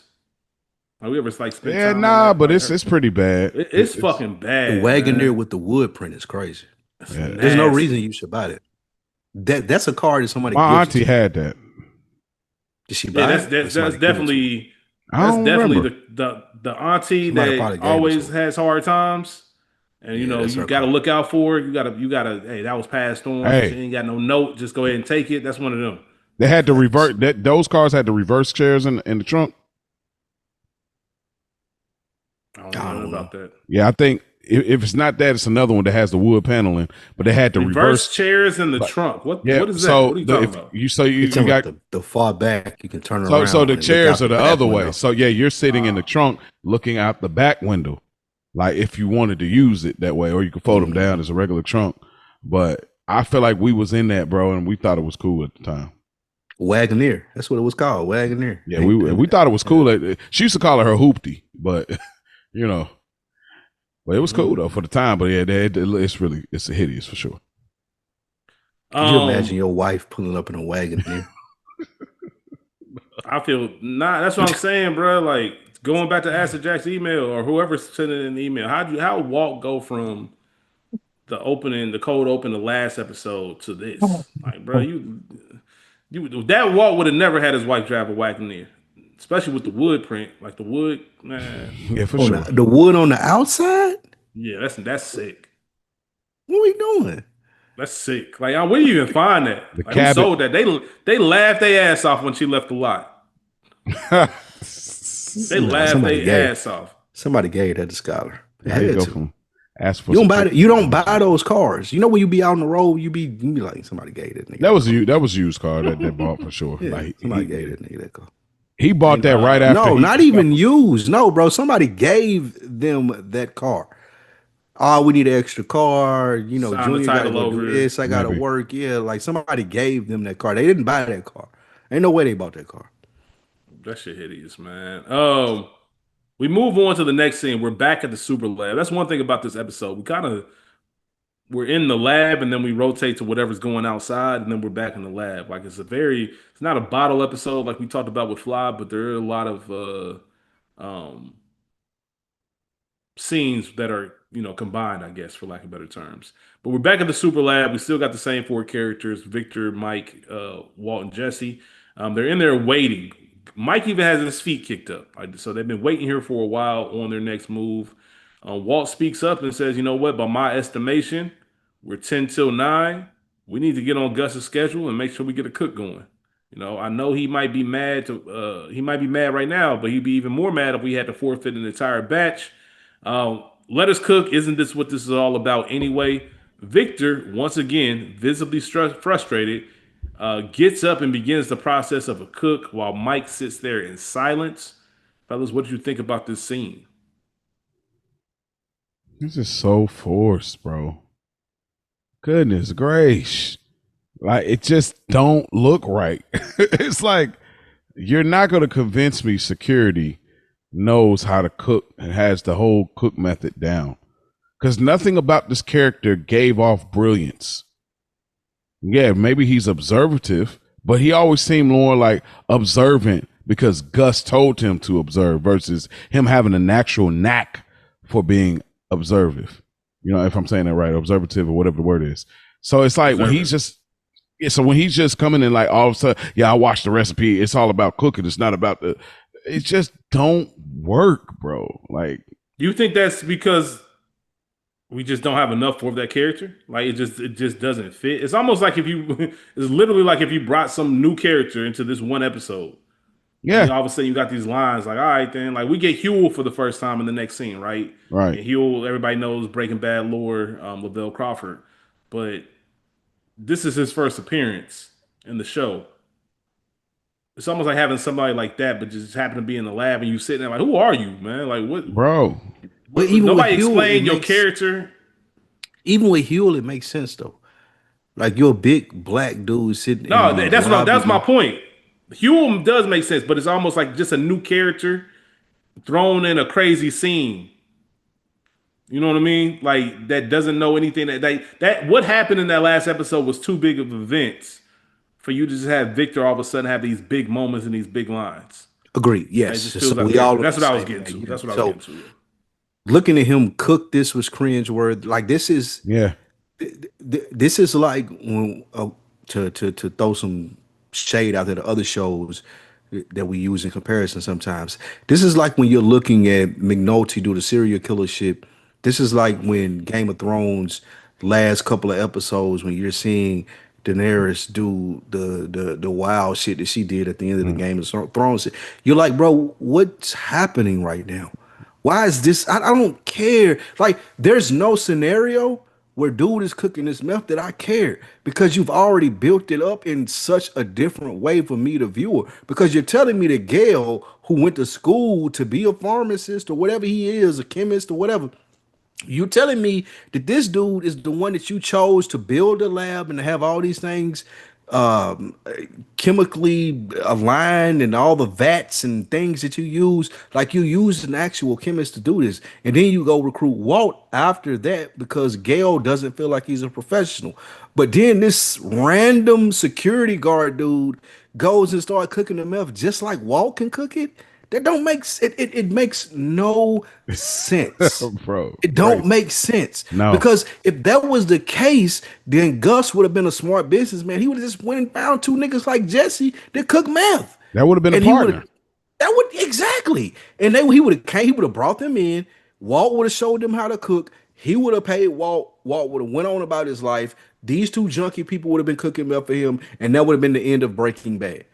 It don't make sense that this dude knew how to do the whole cook, and Walt was antagonizing. I think is the word. Him, oh, he's gonna forget this, he's gonna forget that. He's gonna, like, man, shut up. Like you already in deep shit anyway. We don't want to hear none of that from you. But I just don't think it was good TV how they did this and how Victor cooked this. And for us, they thought that us as viewers watching this show we were going to be intrigued by this because it don't make no sense. Well said. Yeah, Well said. crazy. I got nothing else to add to that. You got anything more? Nah, I mean he said it right. I mean it again. It's so forced, bro. It's like y'all are setting it up like, oh, we're gonna get him out of here, but because it's when the plot development You cooking surpasses. meth now? That's what, Like, bro. It's and Mike it's didn't say nothing. Mike would normally get up and say, "Hey man, What are you sit tight doing? till the boss What gets are here." you Like, doing? this is literally when plot development is placed over character development. This whole thing was a setup just for Gus. you're right. The It's stab at like the when end. it's like when somebody writes the ending, right? Yeah, Like How I Met Your Mother. If anybody's seen the show How I Met Your Mother, they wrote the ending before they ever finished that series, and as you get closer to the end, you can tell you can they tell. had an ending in mind, and they didn't just go with the flow of how the story naturally went. They said, "Hey, I want to keep this ending that we had 10 years ago, bro. The show ain't that no more. You can't Mm-hmm. do that. Mm-hmm. Like, you know what I mean? You got to switch to whatever makes sense." And I feel like they're better than this, and that's where I guess the big conversation of Breaking Bad, in my opinion. Yes, it is prestige TV. I can't take that away, Yeah, but they have their moments of just Glaring bad I moments. call power moments. Like they're just it's moments. definitely Like power moment. show It's like Power is Facts. entertaining. It's not prestige, but it's entertaining. mm-hmm. I don't look at it for the best of the best, but there's moments that jump you from A to B, and you like, oh, that happened because this is a TV show. Like yeah, they Yep. get whacked because all of a sudden they don't have security now. Like that's power. Yeah, All of a sudden the You, big character needs to get kicked out. There's no security. All of a sudden, and this is there's that been security the whole time you the watching whole it. Yeah, time. I agree with y'all. Like Yeah, watching this felt like, oh, this not prestige TV. I'm not watching like they not challenging themselves. They're not challenging us as the viewer. They're just simply doing TV stuff. yeah, Like, and I was shocked because I didn't think this episode, like, we've had episodes that we've been bored with this series. mm-hmm. We've had episodes that we've been disappointed with. They just weren't entertaining. But as I was watching this and how they doing this whole thing with Victor, I was like, this is bad. yeah. This is like, this is not good. Like, yeah. no good TV show would do this. You know how sometimes a show or even a movie they'll threaten or put the main character in a situation to where maybe it's a life or death, but then you realize And this you is know they not episode gonna die. two. This is episode two. Like you're not going to end this show. That's what separates the great shows. Kill that character. Ned Stark. But Yep. 95% of the shows are gonna play it safe. So when you see these characters in these, it's like Franklin Saint with the Tiger, bro. Nothing's gonna happen to you. Like they're not gonna. This ain't Facts. how you going out. So it's interesting because I understand why they do it, but I feel like it's just for entertainment purposes, not because it makes most sense to the story. Don't want to keep beating the dead horse, but it's just glaring, and we'll continue to talk about that as this episode goes on. Um, Especially Mike sitting there in silence. That just wasn't on brand for him. He would have told, man, sit your ass down Mm-hmm. and wait till Gus get here. Um, Matter of fact, go pick Gus up. Yeah, Like go. why Yeah, you why what are you doing? you I don't need you sitting there Oh, with I us. remember when we used to be in the car. Yeah. straight up. Go start the If I car, had man. my way, you would still be It in the says you car. still be there. We get to Saul's office and we get a little change of scenery. I mentioned we have a new character named Huel who is security. And if you watch Better Call Saul, you know there is some history between Jimmy McGill and Huel. So it's all cool to see that come back full circle. It's all But good, also we man. noticed that, yeah, Jimmy Saul. But also we noticed that the office is not banging. Right? There's nothing going on in the office. Normally, when we get to Saul's office, you got all types of misfits in there, a lot of loud noises, people having conversations, and Saul is constantly busy. This time it's just Huel. The door is locked. One of those misfits is trying to get in. Um, Secretary is just doing her thing, and Saul is in his office searching for bugs, make sure he's not being tracked or traced. Skyler's calling on the line to let him know that Walt's missing. He actually takes this call at a payphone and says he's sure that he's fine, but doesn't know where he is. I'm not his keeper. You know, maybe he carpooled, and Skyler gets on the phone and says he carpooled to his job at a meth lab. To which Saul, whoa, hey, don't know what you You're said there. breaking Sorry, you're up. breaking up. You're chatty Cathy today. Like, don't be talking about meth labs on his phone, especially when I'm already paranoid. But Saul guarantees that Walt is fine, and then asks Huel if he has a passport. What did y'all think about this scene overall. Just the new, obviously new character. Saul kind of being paranoid about what's going on after his events, and then Skylar mentioning that she doesn't know where Walt is. I feel Uh, like this is the fine line that they thread with this series. Every complaint that I just gave you about Victor, it didn't bother me with Saul because he's a better character. They've written him out better. Like everything that he does when he's on screen, it pops out better. So if I'm just seeing him a couple seconds in this episode and he's asking you, do you have a passport? He got his girl there that we get more back story on from Better Call Saul, and the office is closed, like you said, Rich. All of that makes sense. It's interesting to me. And it's a complete oxymoron of what they just showed me with this other dude where I don't give two fucks about him cooking this like none of that matters. So this was good. And I understand how people could be listening to this and be like, well, it's the same thing. Like you talking about Saul and he ain't really the main character like Walt and Jesse ain't, but he just did it better. It's written better. It was performed better. It came off better in the series than that what we got from your boy. And it's conceivable. Like this is a real situation. Yes. Remember, for those out there keeping track at home, the last time we saw Saul, he was getting pressed by Mike for the location on Jesse, and he was helping Yes. Jesse. So he feels like he's on the opposite side. They're gonna find out I gave him a bad address. He's really in fear of Gus and Mike at this point. So it makes sense that he's going through his paranoia, and it tracks for his character to where at least the things he's doing, you can say, at least you have a purpose for it. Facts. You can't say that with Victor. Like it just doesn't. There's no purpose for you here. It's being forced on us. So yeah, Mo. I agree. Hey man, we always good with that. Any other thoughts on this? Mm, I think they do a great job of just showing the contrast of Mm-hmm. Saul is on a payphone. He returns her call on the payphone, and his hand is wrapped around the payphone with a rag to try to keep his DNA off of it. Versus her being so open, so comfortable to speak about meth over the phone. So, and I think they're just giving us this show like Skylar is aware and smart, but she's still a civilian. I think that's why they dropped Mm. that kind of thing in the phone. I think it was just what they were trying to show us. Like she's not Walter, or she's not like a criminal, and she don't have all of the Wierenthal to Damn, that's a understand good this whole thing. point. So I think they Great. That's literally a they great did point. that just to keep us reminded that oh she's in this, but she's not in this. So I think that's all it was. Yeah. You know what? Even piggybacking off of my bad, Rich. Go ahead. Even piggybacking off that point, Mo. There are only two people that don't understand the stakes in this episode, and one of them is Skylar, but the other one is Victor. And I think that's why we are looking at Victor so harshly. Like he doing all this extra shit that we've never seen him do. And I'm not beating a dead horse here, but it just made me think of that when you said that. You see Skylar, she's a civilian. I expect her, so it ain't as off-putting to me as a viewer when I see her make this comment to Saul, and he like, oh, what are you talking about? Or when I see her like just randomly talking on the phone about this and not using a handkerchief like Saul is using. If Victor is supposed to be a part of this situation that they got going on, like why is he acting like he's such an amateur? That doesn't make sense to me. It's because his Gale was Everybody his else is boyfriend, acting probably. accordingly. That's funny. On Shout out to Jesse was acting Gus. accordingly.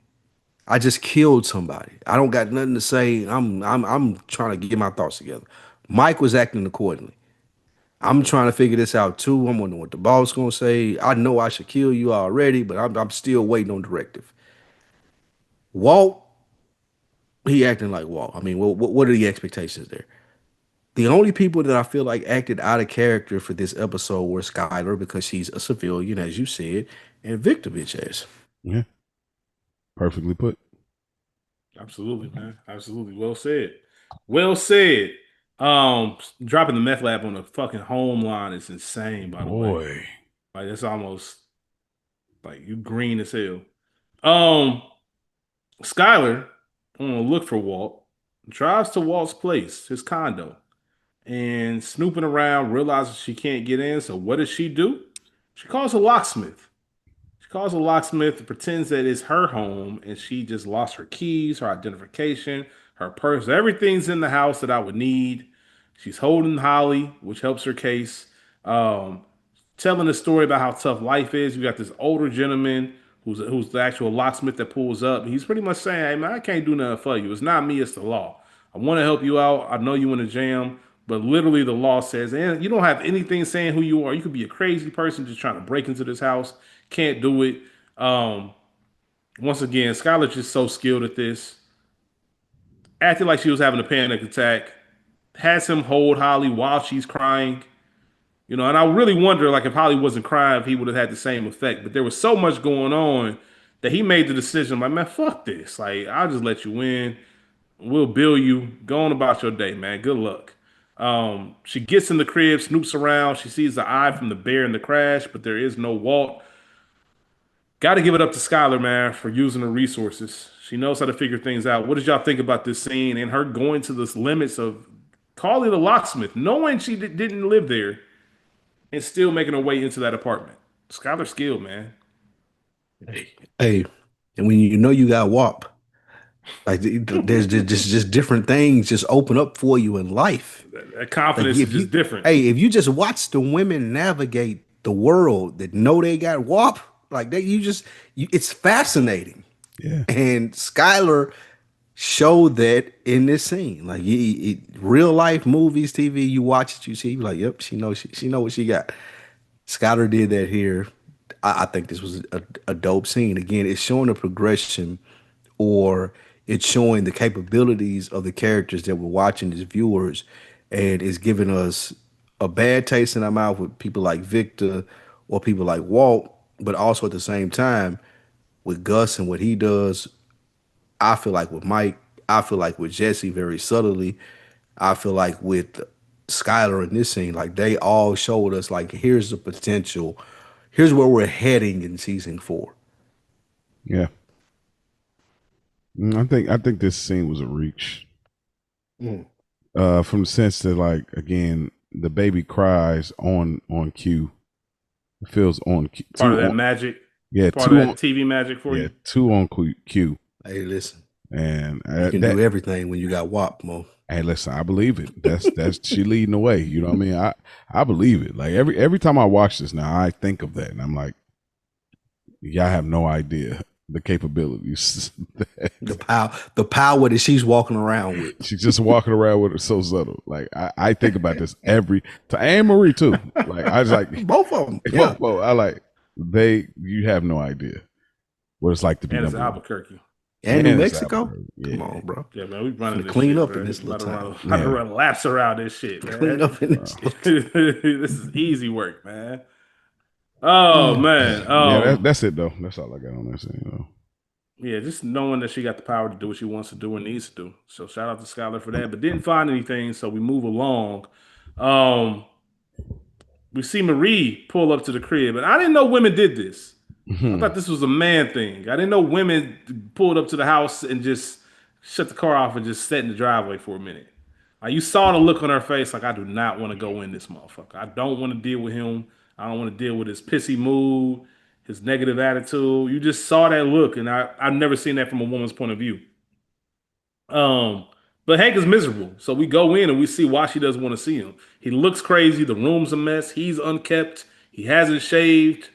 Marie wants to hear all about physical therapy, which I want to ask y'all because Hank says, "Hey, shit changed. Stop acting all chipper." And Marie says she's seen progress and she heard it was a breakthrough kind of day.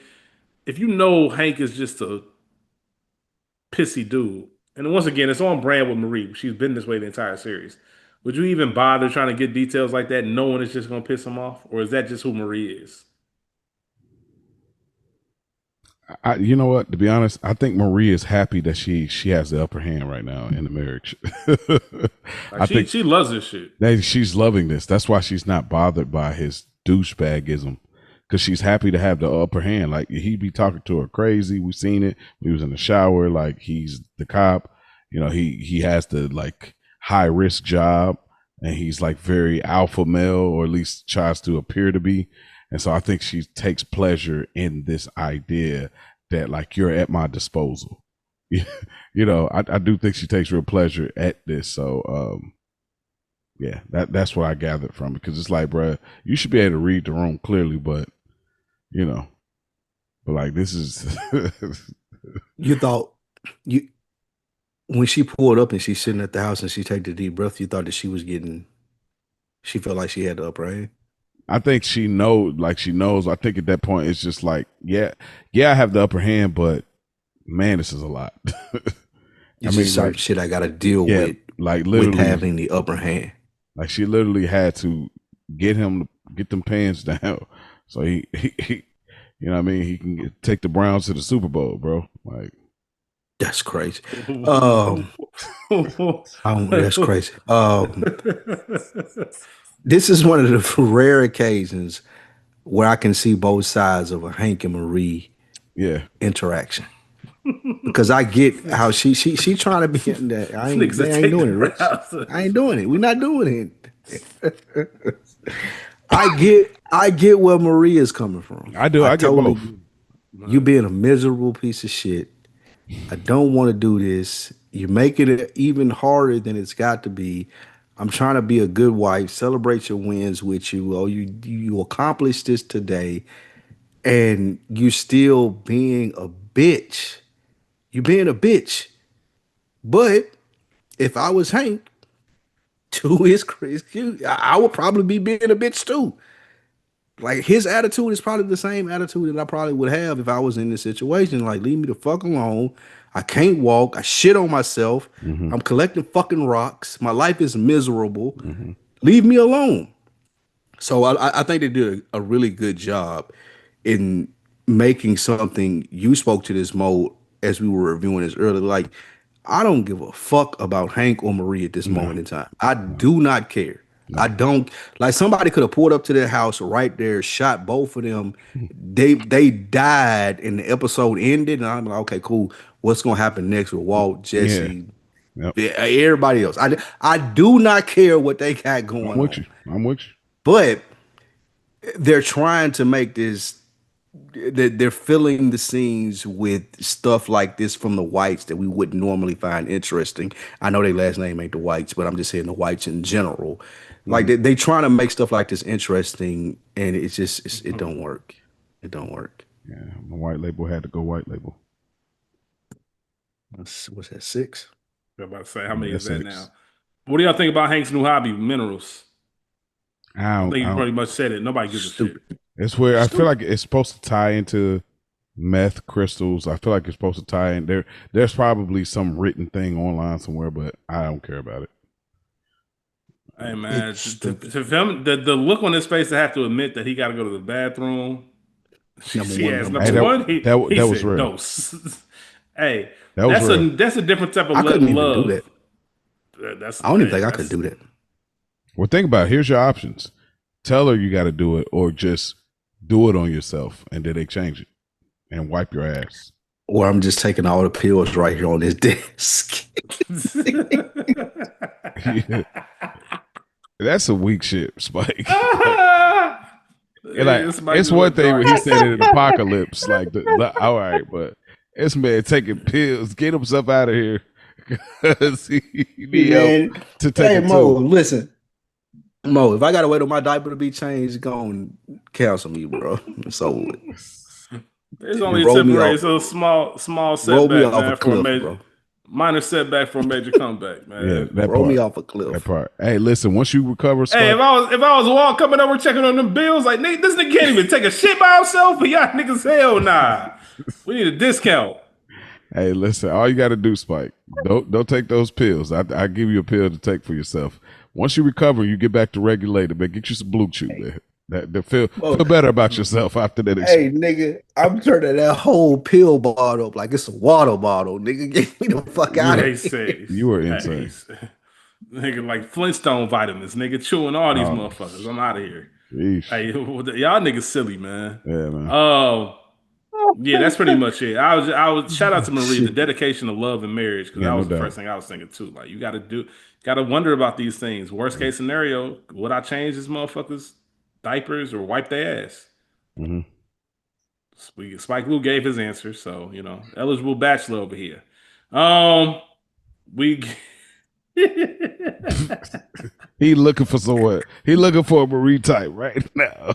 looking for Chase Spike Lou's diaper, man. Hey, that's gonna be. That's why I said That's no. his- That's why I said I'm taking the pills because I don't want Marie type. Leave me alone. No, He said, "I take the we ain't file." doing none of Hey, this. that would be funny. I picture Spike Lee in Yeah, this we ain't scene doing being none on of the this, bed. bro. Like, Heard you broke new ground today, man. Get the fuck out of here. Hey, man, man. we ain't doing none of this, man. Like, I'm not having conversations with you about walking 60 inches, bro, or shitting on myself or doing none of that. Like, it's over with. It's over. It's That's done. why he Finito. wanted. That's why he wanted to stay in the hospital. Hey, man, that's exactly why. If I'm home, I want to feel like I'm home. Yeah, I don't want to feel like I'm agreed. still at the hospital. I get it. I understand the insurance part of it as well, but also I understand Hank's part. Like, listen, my place of peace ain't the place where I'm recovering.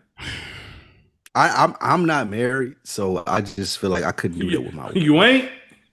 Nah, I ain't married. Really? If you didn't know, Rich, I'm not married. But Oh man, I thought I they'd just be feel like I lining, couldn't. lining up I for just the couldn't A1 do treatment. that. I couldn't do that. I couldn't do that with my wife and still feel a level of intimacy with her, like from just Stop, like a. stop, bro. Just stop. Just stop. Just stop. Let me save you from yourself, man. Let me save you from yourself, man. Just stop. Just stop, man. We're Rich, gonna move on to the next scene. you stopping me because you know what I mean. You like you. I know exactly what you mean. That's why I know, like, man, this ain't gonna. I know what you mean, but it ain't gonna come out the way. I'm just saying this, Rich. You're not dating a woman that's wiping your ass. I'm just saying that. I'll say that. We're See? gonna move on to the next scene. Oh, now this is. I don't know. We'll have a conversation. I'm not fucking with you. Oh shit. There's so many layers to this, so bear with me as we break this down because one of the things they talked about is most scripts for Breaking Bad, most of the average episodes have about a 50-page script, and this episode is about a 43-page script. So substantially smaller, and that's something that Vince Gilligan talked about. He was like, "Man, I didn't want to," and maybe it goes to what we've been saying this whole episode. He was talking about his concern about making this episode seem like it was filling things with time, right, to reach their normal runtime. And I think that's probably why we got a lot of the obscure scenes where Skylar's going to the condo, but nothing's really resolved from it. We got this whole Hank and Marie scene, which I guess because it's the season premiere, you have to check in with them, but I also don't think you don't. I think it would have been wiser to just pick up for what happened and stay on the main story. Let these ancillary characters, I don't want to say they're ancillary, but let these secondary characters come back in season 2 once things kind of found their footing. It just didn't fit in this episode. But I say all that to say, when you have that extra time, that means you can utilize it by actually acting. And I feel like the way they use time and pace in this scene made complete sense with the character of Gus. They're back at the lab. Victor's still cooking.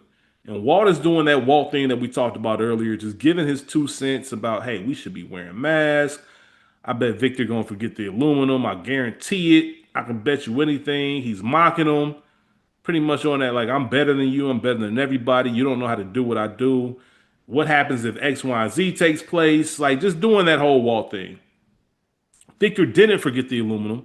Walt has nothing to say. And we get Gus come in the lab for the very first time. This is his very first interaction since Gale has died. You can see on his face that he's not happy. He walks down the stairs, but like I said, if you're not watching the episode, there's a certain pace and a glide that he has. You know what I mean? It's almost like the most amount of trouble you can get into as a kid, you just got into that trouble. And now whether it's your parent, whether it's whoever your elder is, they came home. That's what it looks like as Gus is going down those stairs. He's staring at Walt with a look of death, but he doesn't say a word. Changes out of his suit into a hazmat suit, and Walt wants to talk about Gale. And Walt says some of the nastiest things ever. Let's talk about Gale and his last name. He was a good man and a good chemist, and I cared about him. Walt, you did not give a fuck. Hey, Walt, disgusting. Walt did not He's a give a fuck. disgusting human being, bro. And neither does Gus. So I don't even know why you're doing this. God. Gus don't. It wasn't like that was his man's. That's Like, what bro, makes you it ain't even gotta more do this. disgusting. It makes it even more disgusting because you ain't gotta do this. You can just be. You can shut up right now. Yeah. The only truthful thing that he did say in that whole scene was like, listen, when you make it when you make it Gale versus us, Gale gonna lose every single time. Gale's blood is on your hands. I do understand that. You know, you made it him versus me. Had to do what we had to do. Um, you can't. He ends up telling Gus like, without me and Jesse, you don't have a business. Definitely, if this guy's cooking, this short order cook, call that nigga short order cook. That was hilarious to me. He starts throwing signs at him, and like I said, Walt being so brazen is remarkable. Like in this scene where you just shot your boss's chemist, like your competition, you shot him in the face, and you still talking shit. Like that alone could have got you killed. Not that, I do need you, but not if you're gonna be you're not about to be bigger than the program, and that's always been Walt's issue, and why I can't understand why he got away with so much. But Gus comes back in the conversation, still hasn't said a word. Walt's arguing back and forth.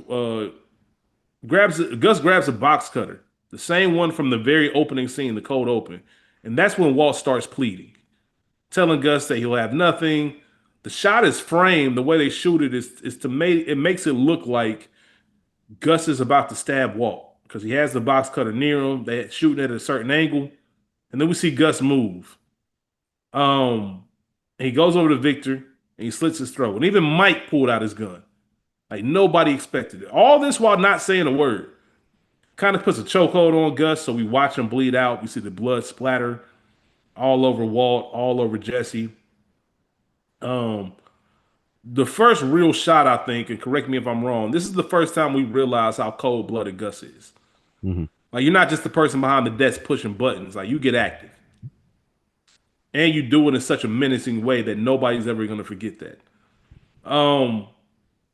He dropped the body down and then went right back to change into a suit. Walt was over there shaking like a stripper. Once Gus finished getting dressed, he walks up the stairs just as slowly as he came down them. Tell them niggas to get to it. Y'all supposed to cook, and exit out of the scene. Fellas, one of the most oh shit moments in Breaking Bad, if not the biggest, to reference Matt's email. I'm gonna pass it over to y'all. What did y'all think about this scene as the namesake's box cutter comes into play? This personifies Gus as a character. This was done brilliantly by Juan Espinito. I think is his name. Giancarlo Esposito. Juan Carlos Esposito. Exactly. John Carlos. Esposito. Whatever. Yes. The black guy. The black guy. Amazing job. I remember first watching this and being like, I do Cole, he a beast. Mm-hmm. Like this is one of those scenes that put Gus in the upper echelon of villains for me. Because I didn't expect this to happen the first time I watched this through. The way he played it through without saying shit and having them terrified at what they just saw. Also understanding why he just did it. Like everything made sense and it made him such a better villain. And this scene made this such a better show. Because we were complaining about all the shit that Victor had done this show. You knew something was gonna happen to him, but you didn't know it would happen in this manner. I know Gus was gonna come in on some straight beast mode and shit, cut this nigga throat, and then be out without saying nothing. And now we had to episode 2, like, okay, what, like, how do you leave that in the cliffhanger? It should have been no way that this would have been a cliffhanger for this episode, but they found a way to do it. And I think that's what makes Breaking Bad so brilliant. Stuff like this, where they write themselves into a corner, where me and Mo are talking about it, and we completely are like just not on board with what a character like Victor is doing. But at the end of it, you like, shit, what happened next? Mm-hmm. Mm-hmm. That's what this show was great at. Yeah, this was we're getting into what I realized with Breaking Bad is the way people remember the show is so different than how the show actually goes. Me and Rich obviously can attest to that because this is our first rewatch, and the listener that wrote in. So you remembering a moment like this, a moment like the introduction of Walt and Gus and Saul, and you remember these in Jane's death. You remember these pivotal moments, but you're not remembering all of the kind of filler in between. So when you get to this moment, it was like this we needed it because what's to tell all with this is even Mike had a shocked look. So that means this was a elevated Nigga, up the strap. up the strap. Like, so this is a whole nother thing where even Mike, because Mike is not a person that tends to be too surprised. You know what I mean? Even if he is surprised, he's not going to show too much a reaction. We talked about when they met in the desert and Walt actually walked out alive. But like he was like very shocked in this moment to see Gus. And it made me wonder about Gus. Like in the original times, like, oh, he's like a stone cold killer. But after seeing Better Call Saul and coming back to this for a rewatch, it makes me wonder about Gus. It's like he has no problem killing, but was he just up in the ante in this scenario, or this is just what he felt? Because maybe I can elaborate to me briefly, like what was the purpose in killing one? I mean, I guess he's his driver slash muscle. He's his other muscle. Purpose of killing Victor? Well, Yeah. people saw But you him. got yourself seen. Yeah, you got your bro. Yeah, You were people saw him. witness. Yeah, That's the biggest. Like I am. I think they did. This show did a really good job of answering that question that you asked, Mo. What very subtle. Like we seen how careful Gus was throughout this series from the time that we were introduced to him, and that carefulness goes 1,000,000% to this scene where it's like I could be mad at Walt, I could be mad at Jesse, I could be mad at Mike.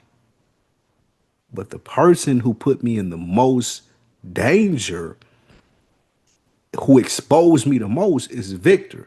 Because you walking into a crime scene acting like you don't know nothing about being a criminal and you talking to people, that's going to come back on me. Mike, nobody seen Mike. Nobody seen Jesse. Nobody knows that Walt had nothing to do with it, but you got seen. I gotta kill you for that. Because Mike was in a that's the hospital type of full of operation that we run it. Mike was in a hospital full of cops Bruh. and didn't get seen. You Right. know what I mean? There's a certain step. And to follow up on Spike Lee's point, you're acting like it's no big deal, which lets me know you're not as That too. careful as what we need you to be in this Yep. organization. If you think something like that's a minor deal, that's why Mike's pressing you and asking you twice, did anybody see you? Because that does mean something. And I said it at the beginning of the episode. If you were, first of all, even if you don't know all your neighbors, you know familiar faces. You know if you've seen somebody Yep. around.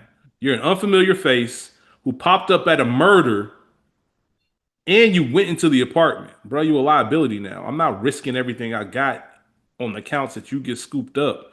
And you're going to keep your mouth shut when they offer you, all types of little perks and whatever the case is. Like perks as advantages, not perks. I don't know if Victor beyond that, but But um, maybe so then maybe that's why he leaned into cooking because of that. Maybe if there maybe there's some kind of logic in the I, right. I would. That was all. You took that joke. Mo, please don't ever change. Um, Wait, even wait. Spike. What just happened? Exactly. I'm trying to figure it out too. Mo took something I said like a tongue in cheek reference and really took it to another level, as only Mo could do. Anyway, my whole point was saying that's why Victor had to go. Because, bro, we run a tight ship. And you didn't even know, you didn't have the presence of mind to say, hey, maybe I shouldn't enter this apartment. Maybe I should just leave this scene all alone and maybe I can wait outside to see if the cops show up.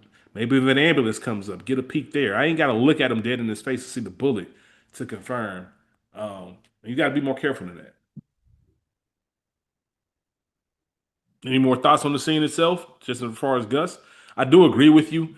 With y'all, because last week maybe in the group chat y'all mentioned something about Gus. I forget what you asked Mo, and I Oh was yeah. telling you like I need to get more familiar, and I think that's part of we didn't have a scene like this with Gus yet, Mm-hmm. and it just reminds you, okay, like yeah, I've been letting y'all do all this shit. I'm really the one. Mm-hmm. I'm really the one. So it changed the whole trajectory. I think if you didn't have any kind of feelings about Gus and who he was, This should have changed it for you. So incredible scene, and once again, Bryan Cranston, the shaking, Hmm. like the little fear that he had, and the fact that they used no words. And Giancarlo Esposito talked about not even really wanting to do this scene because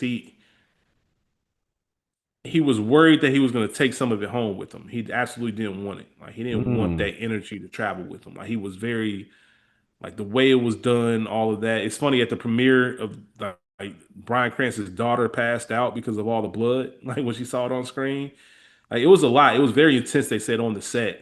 I mean, Giancarlo didn't speak to anybody, so he stayed in character, stayed in that method of really making it haunting and shocking and everything else. So that it played out perfectly on screen. Yeah. Whatever effect they were looking for, we I got it. like So method. I like um, method act when shout people that out. method act. I would like to Yeah, if I because you had ain't to. got to be around them. Yeah. I mean, I'm Yeah, saying if you got to be around them and from a shit. viewer Yeah. standpoint, but like it's something like I would like to do in my spare time, like try to become this other person. But anyway, that's I another. thought I thought you do that very well already, Mo. Um, we're still in the lab. We stay there. Walt and Jesse have to clean up the body, and they of course use science to disintegrate him. We can see the body actually fading away in the barrel, which is crazy. A truck ships out the barrels, and they're left mopping up the blood. And then there's a transition from them mopping up blood to somebody at Denny's swirling the fry in the ketchup, and kind of has that.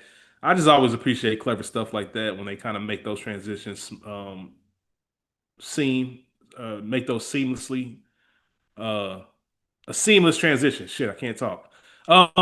They're at Denny's as I mentioned, and Jesse has his grand slam. I don't know if you remember that episode 4 days out when he said, "Hey man, you want to go to Denny's get a grand slam?" Mm. Jesse finally got his grand slam, and they're wearing Kenny Rogers shirts with the tag still on. Walt asked Jesse how he's doing. You know, kind of like, nah, really, how you doing? Like you had to drop a body, you just saw somebody get killed. Outside of that, how are you doing? Jesse surprisingly just kind of matter of fact about it. Kind of nonchalant, shrugging his shoulder, doesn't really have an answer. Walt asks him, "What should our next move be?" And Gus says, "What?" I mean, Jesse says, "What next move?" And Walt says, "We got to have a move because Gus will kill us as soon as he can." To which Jesse says, "You know, that looked like a pretty good time right then. He ain't gonna kill us, bruh. He's not gonna do that." And Walt's not so convinced. He's like, I don't know. Jesse, like, man, he's not gonna find another chemist that can handle a lab that big, cook the product to this level, that can keep their mouth shut, be cool with an illegal organization. Man, it probably found him month. It probably took him months to find Gale, or excuse me, he said years. He probably found him. Took him years to find Gale. But at least we all understand each other. If I can't kill you, you sure as shit wish you were dead. And that's how that scene ends between Jesse and Walt at Denny's. What are your thoughts on um, that Denny's scene and just how Jesse and Walt kind of observe what their next steps are? A great way to set up the rest of the season. Like they do a really good job since it's only 5 seasons of this show. We're on the next to last season, so Penultimate. yeah, penultimate season. So now we're looking at this like, especially since we're reviewing it and we're not just randomly watching it. We looking at this like, okay, where does this go from here? And this is a great introduction into where this goes from here, because I couldn't believe that there's only this season and the next season left with everything that I remember about this show. It's so much shit that ain't even been introduced yet, and we on the next to the last season. So We I have thought that, 28 episodes after this. yeah, this was a great job in saying, hey, here's this thing that we think you would like in Breaking Bad as a TV show, but it's about to get very crazy over the next 2 seasons. Agreed. Uh, Agreed. Mo, you got anything else? I feel like the writers were going to go in a direction where it was going to really like break Jesse, and I feel like in mid stride of writing it, this scene came up, and they realized like, nah, let's do something different because he already went through the emotional toll of Jane's death. So like Jesse kind of embracing it, and then I think the way Aaron Paul played it because it's like he was stuck in that for a while when they were in the lab. But I think seeing Gus kill Victor, I think he it resonated for him. Where it's like, I know I just did something wrong. He just did something wrong too. But it's like, oh, okay, this is just a part of it. And I think the realization set in for Jesse because Jesse's not tripping like Walt is, even though Jesse's the one that had to actually commit the crime. And he was just like, bro, we got to understand. We understand each other now. It's like you need us, we need you. So I found it really interesting, and I'm gonna recall this moment later in the series. I'm sure when we get to some other characters. So it was really good. Um, yeah, very telling. It did leave me had me leaving the episode wondering like, is this how Jesse really is, or what's going on with him? And more interested to see what's going on with his character. A couple small scenes to kind of close this episode out. Walt gets dropped off at home by a taxi. As soon as he gets there, Skylar comes out and she lets him know his car has been parked. You know, three blocks away. She moved it so there wouldn't be any questions from Walt Jr. Walt says that was smart. She asks how he's doing. He says good. There's no real question about what happened, where he's been. It's kind of this understanding. And Walt walks towards getting his car. And then we also see, we go back to Gale's apartment as they're panning through. We see the forensics team and all that, but there's also a binder, not a binder, a notebook on his coffee table that says lab notes, Mm-hmm. which they pan over before the episode ends. Any thoughts on Walt getting home and talking to Skylar, or the scene with the lab notes? Excuse me. Nah, not for me. No, I don't think it was much there. Nothing much there at all. So Yeah. that closes us out. That is season 4, episode 1. We're back. Box cutter.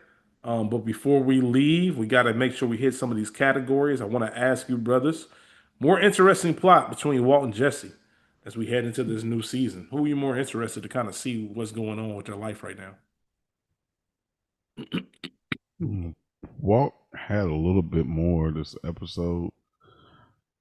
Jesse got some interesting stuff in this episode, but I think Walt just had a little bit more, and all of the spots were hidden. So I'm going with Walt. You on mute? You on mute? Same for me. I'm gonna go with Walt. Yeah, I think Walt had the best. I think I'm more curious to know what's going on with Jesse moving forward. I think because of that scene at Denny's, like that was so anti, especially when Mm-hmm. you think about how he was at the bar when he came up with the idea to kill them. Like he was just real animated about it. Now he's just so passive. So it makes me think like, huh, what's going on with him? While we know he can lie, deceive, cheat his way out of any situation. So it's kind of more of the same, even though it is fascinating to watch. So that's my answer. What about your favorite conversation in the episode?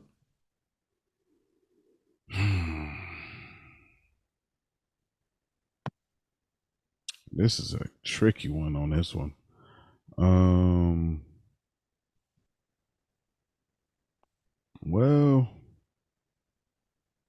there's the Marie and Skylar.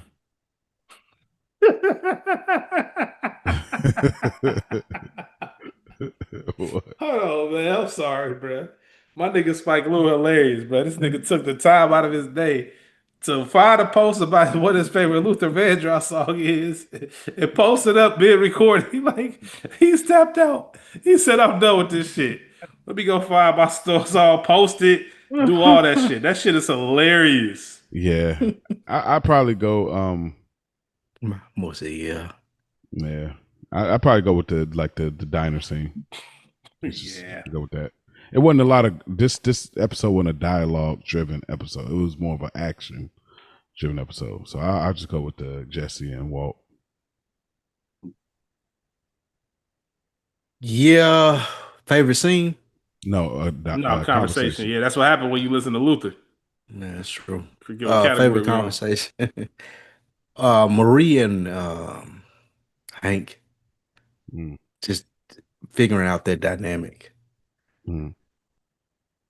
I'm going with the diner scene as well. Just Jesse. I know I just mentioned That it, was but yeah, it was a Jesse's, good, really good.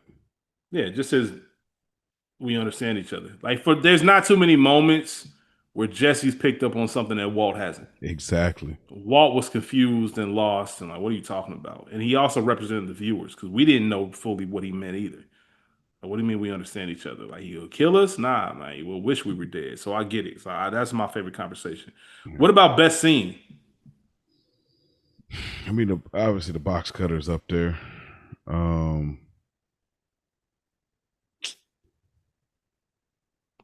I feel like we feel like Yeah, I we're guess I too go there. hard. We're doing too much to be anti if we don't pick the box cutter. In my opinion, Yeah, I think it's yeah, we'll go to that's box by cutter. far the scene. Because I mean, outside of the kill, just the patience that Gus has, like, because Walt is talking his ass off the whole time, just like, oh, you need us, and he's doing all of that, and Gus is staying on par for what he's about to do. And so for me, that part of it alone is like, yeah, this is where Gus is Gus in Breaking Bad lore. So Um, yeah, I said that. I'm assuming Spike Lee said the same. He yeah, went on a he smoked. I don't know if y'all know Spike Lee smoked cigarettes, so he went on a cigarette break. Um, who took the half measure, or what's the best scene? Oh no, we just did that. I'm sorry. Who took the half measure this episode? Victor. Hmm. Everything Yeah, I he did was guess. half measures. Yeah, that's a very fair point. Yeah, it's got to be Victor, right? Like, what are you doing, bro?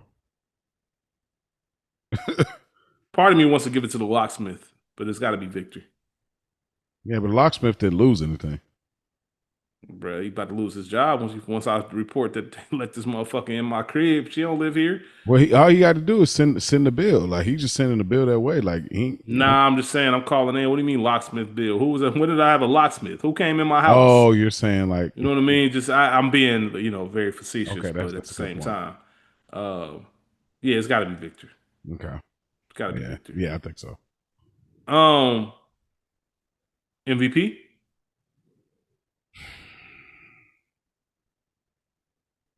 Gotta give it to Walter, bro. Like, cause again, I mean, we try not to, but like, Walter made the call at the finale of last episode, and then he almost got caught up, and so he finessed a smart character like Mike to be able to use his phone so he could get the drop on Jesse, quotation marks, but he used it to say, Jesse, you got to do it. And because Walt made that call, and then we're seeing like the reaction to it, he got to be the MVP on this episode, in my opinion. Like, he literally got out of the lab. He actually walked out alive with Jesse. He's like, you kill me, your business dies. If you kill Jesse, you have no me. Which is dumb because, bro, if I kill Jesse and you talking about I ain't got no you, I'm just killing you too. You useless then. Facts. It's kind of crazy. These Marlboros or Newports, Lou? Neither one. Not a Oh. cigarette smoker. I heard you. I'm going with Gus. I think Gus he played his part perfectly, not saying nothing, coming in, hitting dude with the box cutter. I do agree with Mo on his last scene, but I do think that the other scene where he was silent and killed dude was It's extraordinary. Gus is my MVP. It's interesting because these episodes, kind of these seasons, the end of season 3 and the beginning of season 4 intertwine. So when you look at the scenario as a whole, you think about how you got there. But if I'm looking at this episode alone, like Walt easily won last episode, Gus takes the power back in this episode. And before this episode is finished, you know who runs this shit. No ifs, ands, or buts about it. And I feel like that's Gus. So that's why he's my MVP this week. Um, Spike Lou, did you have a favorite conversation or favorite scene on who took the half measure? Um, We voted Victor for half measure, and our favorite scene was the box cutter. We didn't want to overcomplicate it. Box cutter, I agree with y'all there. I heard that. And favorite conversation. No, no, we already did that. I'm sorry. Half measure. Who took the half measure? Who took the half measure this episode? Saul. Saul, interesting. Saul took the better. He took the half measure from taking this call from Skylar, from even asking my man, "Do I got a passport?"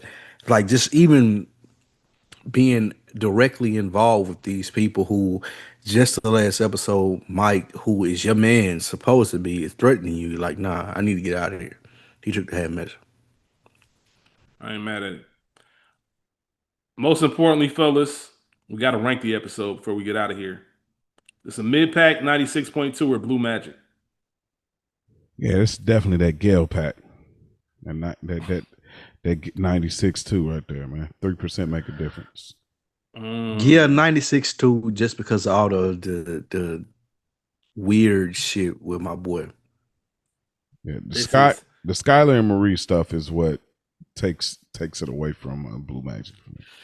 It was the other this dude for me, the enforcer. Victor. Oh, Victor. Yeah, it was Victor for me. That too.